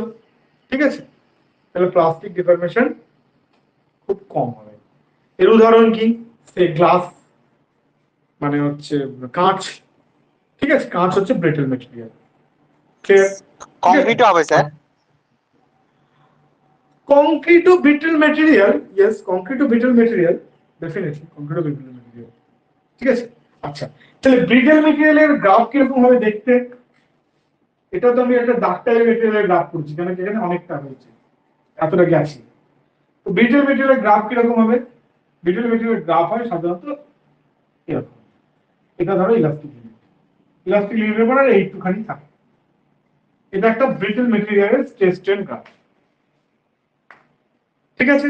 কংক্রিটের গ্রাফও প্রায় এরকমই হয়, ঠিক আছে। তো এগুলো হচ্ছে একটা ব্রিটল মেটেরিয়ালের গ্রাফ, বুঝতে পেরেছো? ক্লিয়ার? ঠিক আছে, আচ্ছা, এবার একটা জিনিস খেয়াল করে দেখো, আমরা একটা প্রথম দিন পড়েছিলাম না রিজিড বস্তু, পড়েছিলাম না রিজিড বস্তু? রিজিড বস্তুর ক্ষেত্রে কি বলেছিলাম ডেফিনেশন? রিজিড বস্তু হচ্ছে এরকম, হ্যাঁ, যার মধ্যে কোনো ডিফরমেশন হয় না, মানে তুমি স্ট্রেস বাড়িয়ে যাচ্ছ বাট কোনো ডিফরমেশন হবে না। এই গ্রাফে যদি একটা রিজিড বস্তুকে প্লট করা যায় তাহলে সেটা দেখতে কিরকম হবে? তাহলে যদি রিজিড বস্তুকে প্লট করো, ভালো করে দেখো, তার মধ্যে তার স্ট্রেস বাড়ছে কিন্তু স্ট্রেন হচ্ছে না, স্ট্রেস বাড়ছে কিন্তু স্ট্রেন হচ্ছে না, স্ট্রেস বাড়ছে কিন্তু স্ট্রেন হচ্ছে না, স্ট্রেস বাড়ছে স্ট্রেন হচ্ছে না, একটা টাইমে এসে তো ভেঙে গেল, যাই হোক, কিন্তু স্ট্রেন হলো না। তাহলে এই যে লাইনটা, অর্থাৎ স্ট্রেস স্ট্রেন গ্রাফের এই যে লাইনটা, এই লাইনটা হচ্ছে একটা রিজিড বডি বা আইডিয়াল রিজিড বডি, এটাই হয়, একটা রিজিড বডিকে রিপ্রেজেন্ট করে এই লাইনটা। ক্লিয়ার? বুঝতে পেরেছো? আচ্ছা, আরো একটা জিনিস, প্লাস্টিক ডিফরমেশন, এই যে গল্পটা আসছে, প্লাস্টিক ডিফরমেশন মানে কি?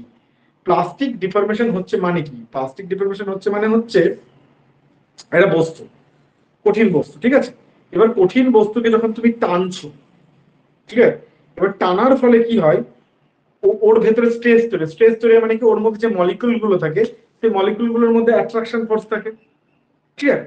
এবার তুমি ওদেরকে টানছো, টানলে কি হবে, ওদের বস্তুর মধ্যে অ্যাট্রাকশন ফোর্সটাকে কমাচ্ছ, দূরে নিয়ে যাচ্ছ একে অপরের থেকে, ঠিক আছে, দূরে নিয়ে যাচ্ছ বা এরকম একটা কিছু করছো। তো এই জন্য কি হয়, বস্তুর মধ্যে রেজিস্ট্যান্স একটা টাইমের পরে, ইলাস্টিক লিমিট পর্যন্ত কি থাকে, ভাই তুমি আমাকে যতটা বল দেবে আমার ক্ষমতা আছে, ফুল ক্ষমতা আছে, আমি করে নেবো।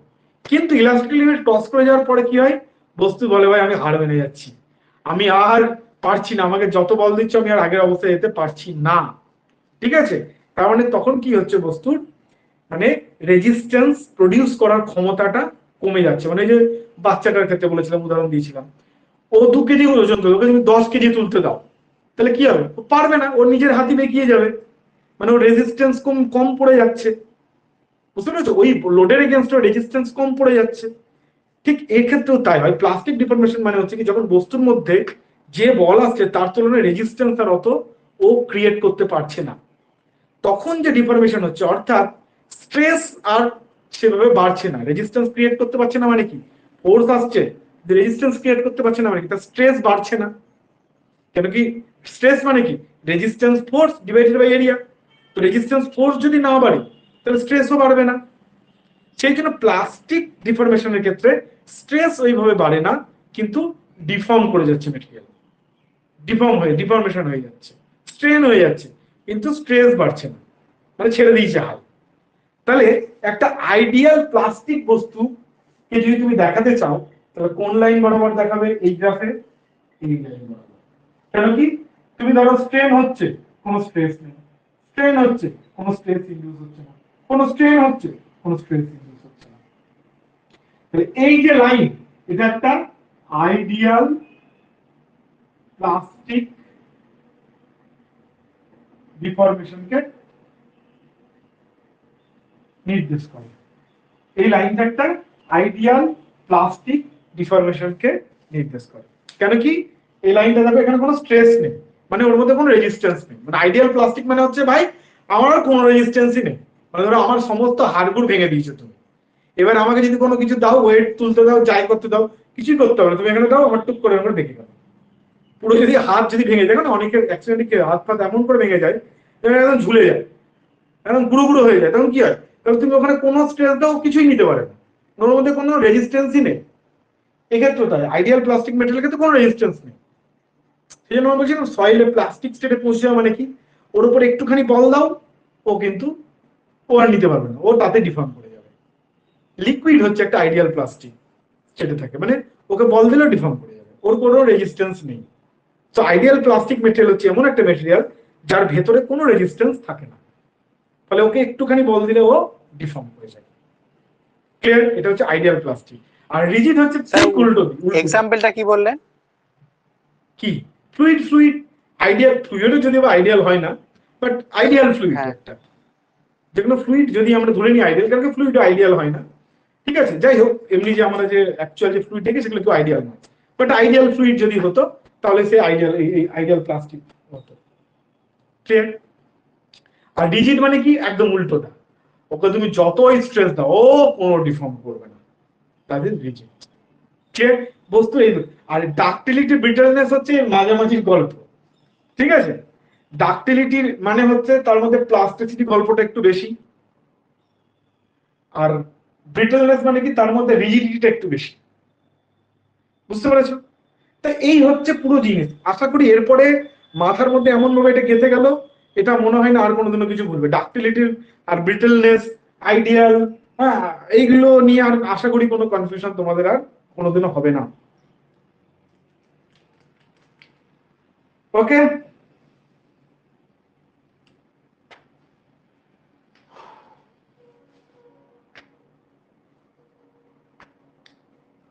আচ্ছা, আর একটা আছে প্রপার্টি, মেকানিক্যাল প্রপার্টি টাফনেস, সেটা আমি এখন পড়াবো না, আমি যখন স্ট্রেন এনার্জি পড়াবো তখন টাফনেস এর সম্পর্কে আর একটা মেকানিক্যাল প্রপার্টি টাফনেস, ওটা তখন পড়াবো, এখন আর পড়াচ্ছি না ওটা। আমাদের এগুলো জানলেই মোটামুটি আমাদের কাজ হয়ে যাবে, ডাক্টিলিটি অ্যান্ড ব্রিটেলনেস। আচ্ছা, আরেকটা জিনিস হয় মেলাবিলিটি বলে একটা জিনিস হয়, ঠিক আছে, সব মেকানিক্সের জিনিস। মেলাবিলিটি, মেলাবিলিটি মানে হচ্ছে, ডাক্টিলিটি মানে কি, তুমি টানছো তার মধ্যে প্লাস্টিক লার্জ ডিফরমেশন হচ্ছে, ঠিক আছে। মেলাবিলিটি মানে হচ্ছে এমন যদি হয় কোনো জিনিসকে তুমি কম্প্রেস করছো, কম্প্রেস করছো, তাতে কি হচ্ছে, তার থিকনেস কমে যাচ্ছে। এখানে টানছো, তার থিকনেস কমে যাচ্ছে, লম্বা হয়ে যাচ্ছে। কিন্তু মেলাবিলিটি বলে একটা প্রপার্টি হয়, যেটাতে কি হয়, তুমি কম্প্রেস করছো, তাতেই তার থিকনেস কমে যাচ্ছে। উল্টো হওয়ার কথা ছিল, কম্প্রেস করে থিকনেস বেড়ে যাওয়ার কথা ছিল, কিন্তু কম্প্রেস করছে তাতে থিকনেস কমে যাচ্ছে। এই ধরনের প্রপার্টি যারা দেখায় সেটা হচ্ছে মেলাবিলিটি বলে। মানে ডাক্টিলিটির একটু ঠিক আছে, মেলাবিলিটি এরকম একটা প্রপার্টি। ডাক্টিল উল্টো বলাটা ঠিক না, ঠিক আছে। তো মেলাবিলিটির উদাহরণ হচ্ছে অ্যালুমিনিয়াম। অ্যালুমিনিয়ামের যে যে পাতলা ফয়েল গুলো পাওয়া যায়, অ্যালুমিনিয়ামের সিড পাওয়া যায়, সেটা কি করে বানায় বলতো, কম্প্রেস করে বানায়। আর লোহার যদি কোনো পাতলা তার পাও, সেটাকে টেনে বানানো হয়, টেনে টেনসাইল ফোর্স দিয়ে বানানো হয়, ঠিক আছে। কিন্তু অ্যালুমিনিয়াম এটাকে কম্প্রেস করে বানায়, চিপে চিপে পাতলা করা হয়। অ্যালুমিনিয়ামের মধ্যে হচ্ছে মেলাবিলিটি আছে, মানে যেখানে কম্প্রেস করলে তার ক্রস সেকশন একদম ছোট হয়ে যাচ্ছে, এটা হচ্ছে মেলাবিলিটি। সাধারণত দেখা গেছে কি, সমস্ত ডাকটাইল মেটেরিয়াল তারা মেলাবিলিটিটাও দেখায়, তাদের মধ্যে মেলাবিলিটি মানে প্রপার্টিটাও আছে, কিন্তু সমস্ত মেলাবেল যে মেটেরিয়াল তাদের সবার মধ্যে কিন্তু ডাকটিলিটি থাকে না, ঠিক আছে। এই হচ্ছে গল্প, এটা হালকা করে বলে রাখলাম, কোনোদিনও প্রশ্ন এলে যাতে আনসার করতে পারো। এবার আমরা একটা স্ট্রেস স্ট্রেন ডায়াগ্রাম করবো, খুব ইম্পর্টেন্ট, এটা আমাদের সিলেবাসে আছে। সেটা হচ্ছে মাইল্ড স্টিলের স্ট্রেস স্ট্রেন ডায়াগ্রাম। এটা একটা আমরা আইডিয়াল মেটেরিয়াল, একটা আইডিয়াল স্ট্রেস স্ট্রেন ডায়াগ্রাম বলে ভাবতে পারি। এবং যেহেতু স্টিল আমাদের স্ট্রাকচারাল মেটেরিয়াল হিসেবে ভীষণ ফ্রিকোয়েন্টলি ইউজ হয়, সো স্টিলের পড়াটাও আমাদের কাছে খুব ইম্পর্টেন্ট। স্টিলের স্ট্রেস স্ট্রেন ডায়াগ্রামটা পড়ে বলে রাখি, মাইল্ড স্টিল কিন্তু এখন ইউজ হয় না, আমাদের স্ট্রাকচারাল মেম্বারে মাইল্ড স্টিল ইউজ হয় না, তার আরো অনেক ভার্সন বেরিয়ে গেছে। কিন্তু মাইল্ড স্টিল হচ্ছে বেসিক ফরমেশন, স্টিলের বেসিক ফরমেশন, সেই জন্য আমরা বেসিক ফরমেশনটা নিয়ে পড়াশোনা করব। মাইল্ড স্টিলের স্ট্রেস স্ট্রেন ডায়াগ্রাম কিরকম হয়।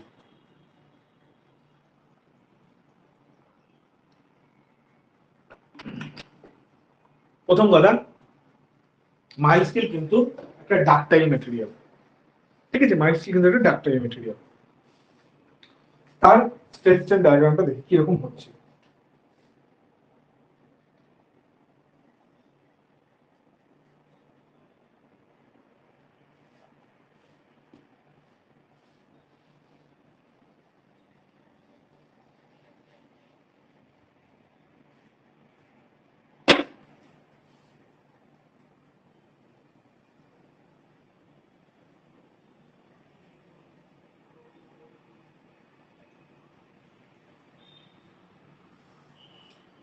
তাহলে বুঝতে পারছো, মাইল্ড স্টিলও একটা ডিফর্মেবল বডি বা রিয়েল বডি, তাহলে এখানে হুকস ল একটা টাইম অবধি চলবে। তাহলে চলো আমরা প্রথম সেই পোর্শনটা দেখি, যে বাড়ছে বাড়ছে স্ট্রেট লাইনে বাড়বে কত দূর অবধি, আপ টু প্রপোর্শনাল লিমিট। এটা হচ্ছে আমাদের ফার্স্ট পয়েন্ট পাচ্ছি, এটা আমরা এ পয়েন্ট পাচ্ছি, ফার্স্ট পয়েন্ট এ। এই এ পয়েন্টটাকে বলা হচ্ছে প্রপোর্শনাল লিমিট।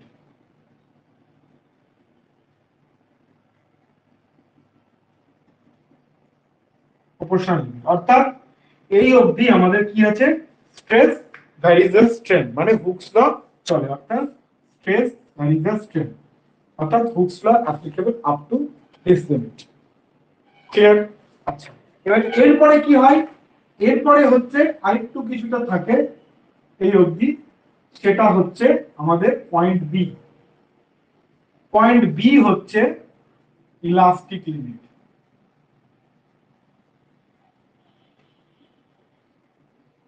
আমি আগেই বলেছি, অনেক ম্যাক্সিমাম একটা বড় অংশ ম্যাটেরিয়ালের ক্ষেত্রেই এ আর বি কে তুমি আলাদা করতে পারবে না, মনে হবে যে দুটোই কমতে স্টার্ট, মানে একই পয়েন্টই প্রায় অনেক মেটেরিয়ালের ক্ষেত্রে। বাট মাইল্ড স্টিলের ক্ষেত্রে আমরা এই দুটো পয়েন্টকে আলাদা পাই, সেই জন্য মাইল্ড স্টিলটা পড়ি, কারণ এটা একটা আইডিয়াল স্ট্রেস স্ট্রেন গ্রাফের কিরকম হয়, সমস্ত কম্পোনেন্ট আছে এর মধ্যে, দ্যাট ইজ ওয়াই আমরা এটা পড়ি। ওকে, আচ্ছা, ঠিক আছে। তো এই হচ্ছে ইলাস্টিক পয়েন্ট। ইলাস্টিক পয়েন্ট তো জানোই তুমি, ইলাস্টিক লিমিট। মানে এই অবধি যদি তুমি স্ট্রেস দাও বা স্ট্রেন দাও, যদি তুমি স্ট্রেসটা রিমুভ করে দাও তাহলে ও আবার অরিজিনাল থেকে চলে আসবে, মানে স্ট্রেন আবার জিরো হয়ে যাবে। এতদূর অবধি নিয়ে গিয়ে তুমি ছেড়ে দাও, সরি, তাহলে কিন্তু আবার বস্তুটা স্ট্রেন আবার জিরো হয়ে যাবে, মানে এই জায়গায় চলে আসবে আবার। এখানে যে কোনো জায়গায় এইটুকুর মধ্যে তুমি এতদূর টেনে টেনে স্ট্রেস বাড়ালে, মানে একদম তুললে, এতটা স্ট্রেন হলো, ছেড়ে দিলে আবার ওখানে চলে আসবে, জিরো জিরো চলে আসবে। আবার তুলছে তুলছে তুলছে, এতদূর স্ট্রেস তুললে, এতটা স্ট্রেন হয়ে গেল, আবার ছেড়ে দাও, আবার জিরো জিরো চলে আসবে। কিন্তু এই পয়েন্ট পর্যন্ত তুমি স্ট্রেস যদি তোলো, ছেড়ে দাও, ও আবার এই অবধি চলে আসবে। কিন্তু এই পয়েন্টটাকে যখনই ক্রস করে যাবে, তারপরে কিন্তু ওর আর ওই কেসটা হবে না। এরপরে তাহলে কি হয়, এরপরে এই রকম একটা ঘটনা ঘটে, এইটাকে বলি আমরা পয়েন্ট সি। পয়েন্ট সি হচ্ছে আপার ইল্ড পয়েন্ট।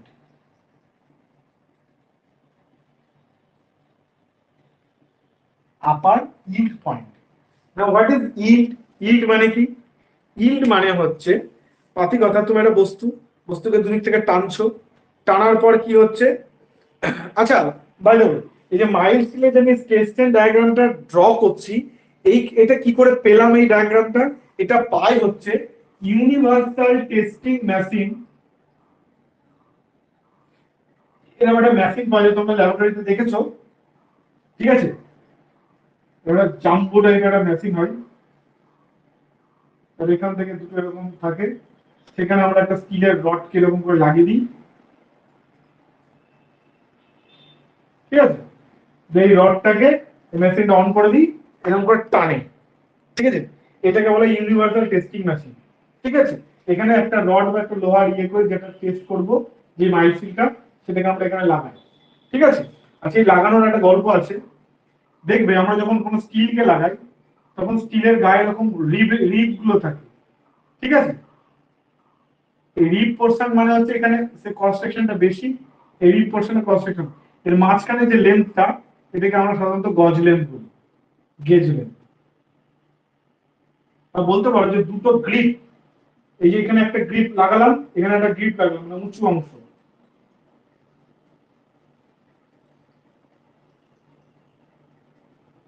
এই গ্রিপটার উঁচু অংশটা এখানে ঢুকে গেল, এই উঁচু অংশটা এর মধ্যে ঢুকে গেল, তাহলে বাকি পড়ে রইল কত? এইটুকুটা ওপেন, ওপেনে এইটুকুটা পড়ে রইল। This is called gauge length, this is called gauge length, ঠিক আছে? মানে গেজ লেন্থের উপর আমরা মেজারমেন্টটা নিই, পাঁচ কথা, ক্লিয়ার? আচ্ছা, আর একটা জিনিস, এই ইউনিভার্সাল টেস্টিং মেশিনে এই রডটা ভরে যে টান দিচ্ছি, টেনসাইল যে স্ট্রেংথ টেস্টটা করছি, এখানে আরেকটা জিনিস আমরা করি, এই থ্রু আউট দ্য টেস্ট আমরা কিন্তু ধরে নিই এর যে এরিয়া, এই যে রডের যে ক্রস সেকশন এরিয়া, সেটা অপরিবর্তিত থাকবে, মানে ডাজ নট চেঞ্জ, বা কনস্ট্যান্ট থাকবে, কনস্ট্যান্ট থাকবে, ঠিক আছে? কনস্ট্যান্ট থাকবে। কিন্তু অ্যাকচুয়ালি কি তাই হয়? যদি আমরা রডটাকে টানবো, তাহলে কি পাতলা হবে, ক্রস সেকশন এরিয়াটা কমবে, কিন্তু এই যে কমে যাওয়াটা, সেটা খুব অল্প হয়, সেই জন্য আমরা সেটাকে ধরি না। আমরা ধরে নিই যে স্ট্রেস যেটা আমরা ক্যালকুলেট করছি, সেটা তো কি, স্ট্রেস মানে কি? স্ট্রেস মানে হচ্ছে লোড বাই এরিয়া। বাইরে থেকে লোড তো পেয়ে গেলাম, এই যে এরিয়া যেটা ধরবো, সেটা অরিজিনাল যে টেস্ট শুরু করার আগে যে এরিয়া ছিল, সেই এরিয়াটাই লিখি।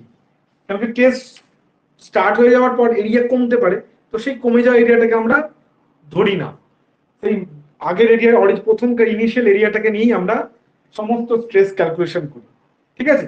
সেই জন্য এই ধরনের যে স্ট্রেসটা পাওয়া যায়, এটাকে আমরা বলেছি ইঞ্জিনিয়ারিং স্ট্রেস। ইঞ্জিনিয়ারিং স্ট্রেস, এটাকে বলি আমরা engineering stress. Clear? Engineering stress মানে কি? যেখানে ভ্যারিং ক্রস সেকশনটাকে ডিউরিং দ্য টেস্ট, যে ক্রস সেকশন এরিয়া যে ভ্যারি করছে, সেটাকে আমরা কনসিডার করছি না, that is called engineering stress. Clear? ঠিক আছে? তো এইভাবে আমরা এই টেস্টটা করে আমরা আস্তে আস্তে স্ট্রেস দিচ্ছি, স্ট্রেন দেখছি, এই করে করে আমরা এই গ্রাফটা পাই, ঠিক আছে? সেই গ্রাফে কি প্রথমে দেখছি স্ট্রেস দিচ্ছে, স্ট্রেন দিচ্ছে, স্ট্রেট লাইনে যাচ্ছে, তারপর একটুখানি ইয়ে হয়ে এই অবধি এলো, এটাকে হচ্ছে ইলাস্টিক। তারপরে এই যে পয়েন্টটা এলো, এটাকে আমরা বলছি আপার yield point. Upper yield point মানে কি? এই যে আমরা টানছি, তো প্রথমে কি হচ্ছে, বস্তুর কণাগুলো এই যে কোন ট্রানকে যে রেজিস্ট করে কি কঠিন বস্তু কণাগুলোর মধ্যে নিজেদের মধ্যে একটা অ্যাট্রাকশন ফোর্স আছে। ক্লিয়ার?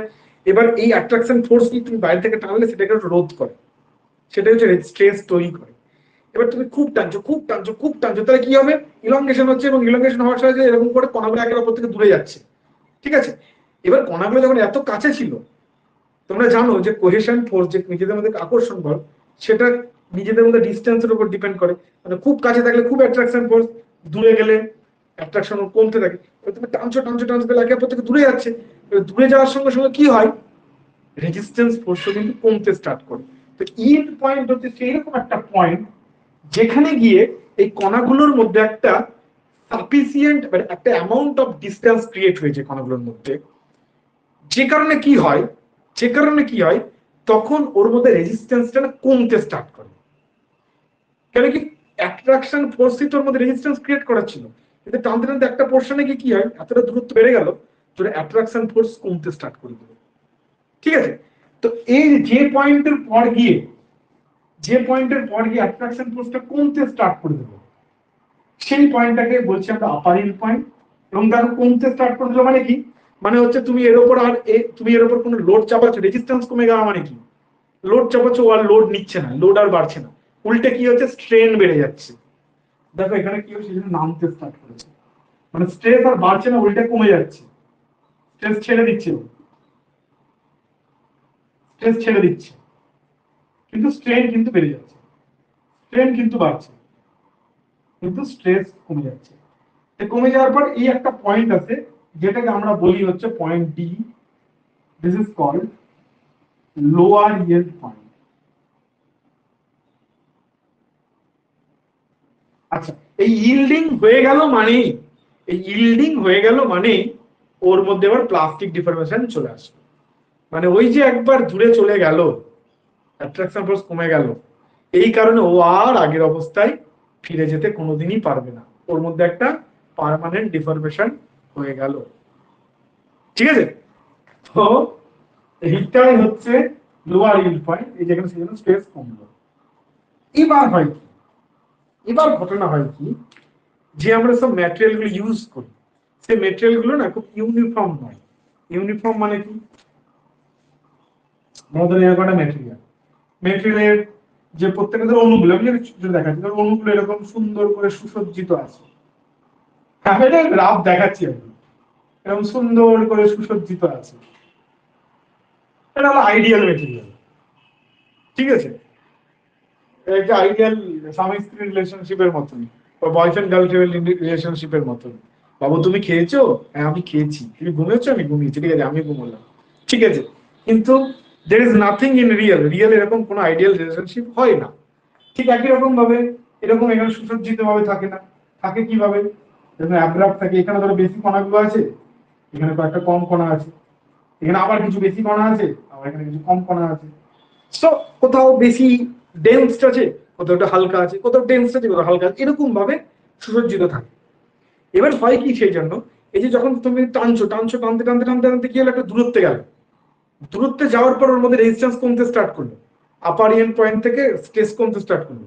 কিন্তু লোয়ার ইয়েন্ড পয়েন্ট পর্যন্ত যাওয়া পর্যন্ত কি হয়, এই দূরে যেতে যেতে কি হয়, এরকম ঘটনা ঘটে যে এই যে ধরো এখান থেকে এখানকার কণাগুলো দূরে আসছে আস্তে আস্তে, এবার অলরেডি ধরো এখানে একটা মাস হয়েছিল। মানে হচ্ছে কি, ধরো বাসে লোক, ধরো সবাই খুব সুন্দরভাবে সুসজ্জিত হয়ে বসে আছে, এবার একটা স্টপেজে থামলো, সেখানে লোক নামবে, তাহলে সবাই সুসজ্জিত ভাবে নেমে যেত, কোনো সমস্যা হতো না। কিন্তু ধরো গুচ্ছ লোক চেপেছে, একে ভিড় হয়ে আছে, এবার গেটের সামনে কিছু লোক দাঁড়িয়ে আছে অলরেডি আগের থেকে গাবলা করে, এবার ধর কেউ নামবে, তাহলে তার নামতে তো কষ্ট হবে, কি ওখানে একটা ক্লট তৈরি হয়ে যাবে, এটা ঘাটলা হয়ে যাবে, মানে কেউই নামতে পারবে না, ল্যাব আর কেমন একটা বিচ্ছিরি চলে যাবে, মানে ওখানে তোমার খুব কষ্ট করে নামতে হবে। ঠিক আছে, ঠিক এইখানে তাই হয়, ডিউ টু দ্য মানে ডিস্ট্রিবিউশনের অ্যাব্রাপ্টনেসের জন্য কি হয়, ওই একটা পর্যন্ত যাওয়া পর্যন্ত স্টেজ ছাড়ার পরে কি হয়, আবার ওরা এমন ভাবে নিজেদের মধ্যে একটা অরিয়েন্টেশন করে একটা এমন একটা ক্লগিং তৈরি করে ফেলে, আবার কি হয়, ও নিজে শক্ত হয়ে গেল। বুঝতে পারছি? আবার শুধু মানে ধরো হাড় ভেঙে ভেঙে গেল, এখানে হাড় ভেঙে গেল, ভেঙে গিয়ে ওরা এই আবার টানা হেঁচড়ের ফলে কি হলো, সবকটা হাড় গিয়ে একটা জায়গায় সোজা গিয়ে ধরো এই ধরো এরকম হাড়টা ধরো ভেঙে গেল, ভেঙে গিয়ে কি হলো, ধরো এই এরকম ভেঙে গেল দিয়ে তুমি এদিক থেকে ফোর্স দিচ্ছ, নিতে পারছে না, চলছে নিতে পারছে না, দিয়ে দেওয়াল পেয়ে গেল। দেওয়াল পেয়ে গিয়ে কি হলো, এবার কি হলো, ও কিন্তু ওর ওই যে যেটা নড়ে যাচ্ছিল সেটা নড়তে হচ্ছে, মানে পেছনে একটা দেওয়াল চলে এসেছে, নিজেদের মতো মানে ক্রিয়েট হয়। ফলে এরপরে কি হয়, আবারও স্ট্রেস ডেভেলপ করতে থাকে, মানে আবারও রেজিস্ট্যান্স ডেভেলপ করতে থাকে, ঠিক আছে। ফলে কি হয়, এরপরে আবার কিন্তু ও স্ট্রেসকে বাড়াতে থাকে, আবার স্ট্রেসকে বাড়াতে থাকে,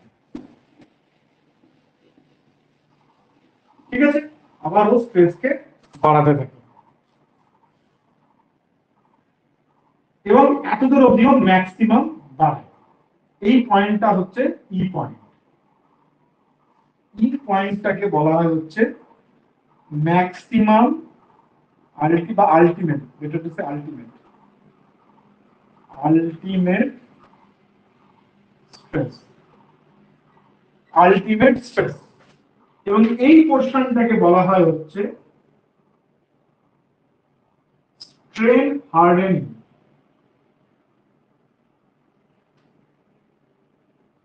স্ট্রেন হার্ডেনিং নামটা তুমি বুঝতে পারছো, স্ট্রেন হার্ডেনিং অর্থাৎ আবার আগে কি ছিল, লোয়ার এখান থেকে এইটুকুর মধ্যে কি ছিল, স্ট্রেন এমনি এমনি হয়ে যাচ্ছিল, কোনো স্ট্রেস দিতে হচ্ছে না, স্ট্রেন এমনি এমনি হয়ে যাচ্ছে, ঠিক আছে।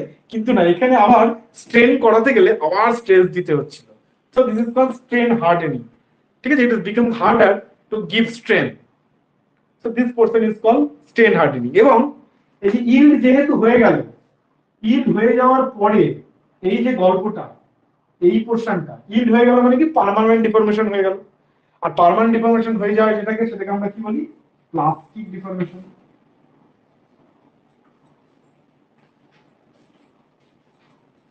আর এই elastic point of the deformation, এটাকে আমরা বলি কি ইলাস্টিক ডিফর্মেশন।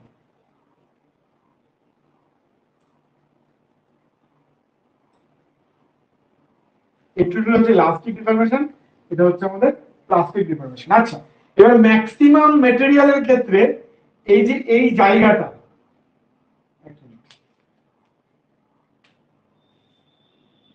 এই জায়গাটা আমি এখানে এত বড় করে দেখিয়েছি, কিন্তু এই জায়গাটা এত বড় থাকে না, ঠিক আছে। বলতে পারো এটা এই একটা পয়েন্ট হয়ে যায়, ঘুরে ফেলে এক পয়েন্ট বন যেতে হয়, ঠিক আছে। মানে মানে কি বলবো, মানে এটা এত কিছু এত সুন্দর ডিটেইল ভাবে থাকে না, ওকে। তো বলবো দাদা তাহলে এর মাঝখানে কি হয়, তাহলে এটা কি বলবো, এত কিছু ঘটে না, এত কিছু থাকে না, মানে মানে একদম ইলাস্টিক ডিফর্মেশন, তারপরে প্লাস্টিক ডিফর্মেশন স্টার্ট হয়ে যায়, ওখানে ইল্ড হয়ে যায়, ইলাস্টিক পয়েন্ট পরে পরে ইল্ড হয়ে গেল, ওখানে ইল্ড হয়ে যায়, ঠিক আছে। পুরো ঘটনা এরকম করে ঘটে, ঠিক আছে। এই হচ্ছে গল্প, এটা স্ট্রেন হার্ডেনিং। তারপরে এই পর্যন্ত ম্যাক্সিমাম স্ট্রেস নিতে পারে, তারপর কি হয় আবার, ঠিক আছে, ক্লগিং তো হলো ভালো কথা, কিন্তু তারপরে একটা টাইমের পরে তো আরো স্ট্রেস হলো, তখন মেটালগুলো সত্যি সত্যি একে অপর থেকে অনেক দূরে চলে যায়, তখন আবার এখানে কি হয়, আমার আবার স্ট্রেস কমতে থাকে, এবং এখানে এসে আমার ফ্র্যাকচার হয়ে যায়, point F point T equal to fracture, এখানে এসে ফ্র্যাকচার, ঠিক আছে। এই ফ্র্যাকচারটা যখন হয় তখন এখানে একটা নেকিং ফর্মেশন হয়, মানে ফ্র্যাকচার যখন হয় মানে এই পয়েন্টের পরে এসে কি হয়, এখানে ক্রস সেকশন এরিয়াটা কমতে স্টার্ট করে,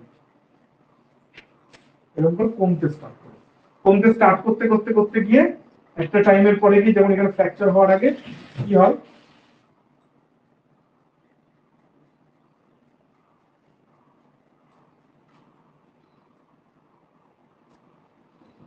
এরকম এখানে একটা এরকম কাপ শেপ হয়, এখানে একটা কোন শেপ হয়, দিস ইজ কল্ড কাপ কোন ফেলিয়ার। এবার কাপ কোন কেন ফর্মেশন হয়, এটা আমরা প্রিন্সিপাল স্ট্রেস টেন চ্যাপ্টারে গিয়ে পড়বো, এখন এটা পড়বো না। শুধু এটুকু জেনে রাখো, এইখানে আসার পর নেক ফর্মেশন হয়, তোমাদেরকে জিজ্ঞেস করতে পারে নেক ফর্মেশন হয়। নেক ফর্মেশন মানে কি, এই যে এখানে সরু যে হলো, ফেলিয়ার আগে আমি দেখো না, জায়গাটা সরু হয়ে যায়, এই সরু হয়ে যাবে নেক ফর্মেশন হলো, মানে গলার মতন হয়ে যায়।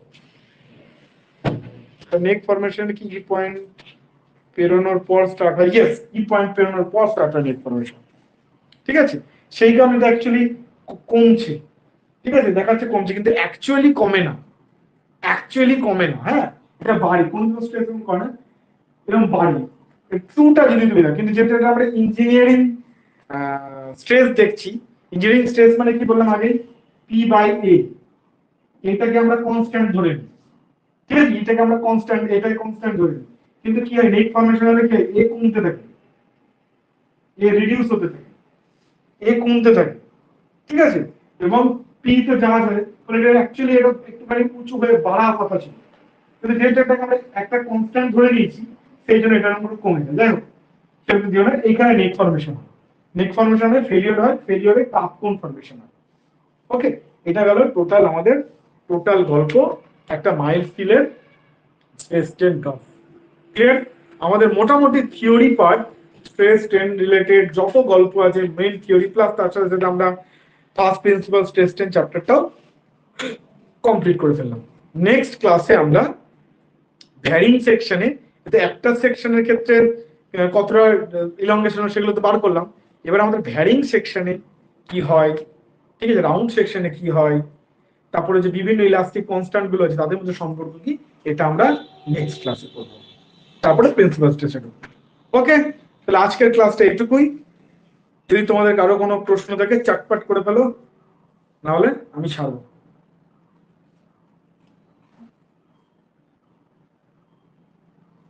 স্যার শেয়ারের ব্যাপারটা পরে আরেকবার বলে দেবেন, ওইটা একটু গোলমেলে হয়ে যায়, মানে ভার্টিক্যাল অ্যাক্সিস লোডের জন্য তো শেয়ার হয়, আবার হরাইজন্টাল লোডের জন্য শেয়ার হয় এক্সেপ্ট, সেক্ষেত্রে আর ক্রস সেকশনের সাথে পারপেন্ডিকুলার লোডটা এই জায়গায় একটু বলে দেবেন। আচ্ছা আচ্ছা, যখন সেলফ ওয়েটের জন্য যাবেন তখন দেখছে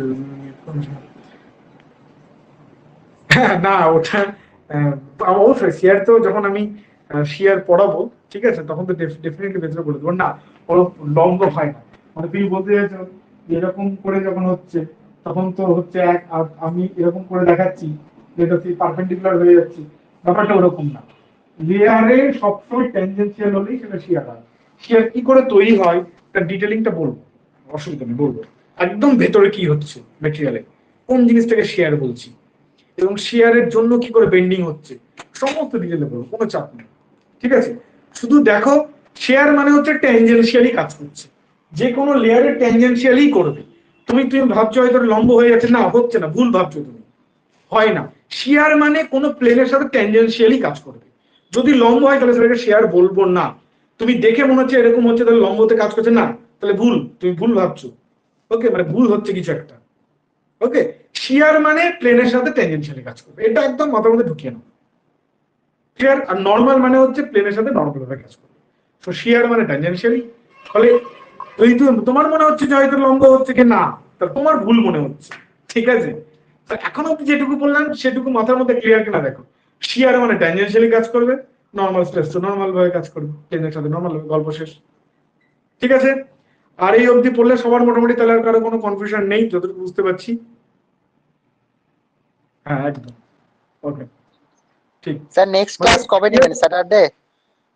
হ্যাঁ স্যাটারডে ও আচ্ছা, নেক্সট ক্লাস, হ্যাঁ কি নেক্সট ক্লাসের ব্যাপারে বলি, আমি আগের কামিং স্যাটারডে সানডে আমি থাকবো না, ঠিক আছে, আমি একটু বাড়ি যাবো, ঈদের ছুটিও আছে। তো আমি এই উইকে ওয়েডনেসডে বা থার্সডে চেষ্টা করব আমি একটা ক্লাস নিয়ে নেওয়ার, আর আমি ঘুরে এসে বাড়িতে ঘুরে এসে ওই সময় আমি আরেকটা ক্লাস এক্সট্রা ক্লাস নিয়ে নেওয়ার চেষ্টা করব, ঠিক আছে। বাট আমি কথা দিতে পারছি না, আই উইল ট্রাই। না হলে যদি না নিতে পারি তাহলে সামনের শনি রবিবার ক্লাস হবে না, আবার নেক্সট শনি রবিবার থেকে অ্যাজ ইউজুয়াল ক্লাস হবে।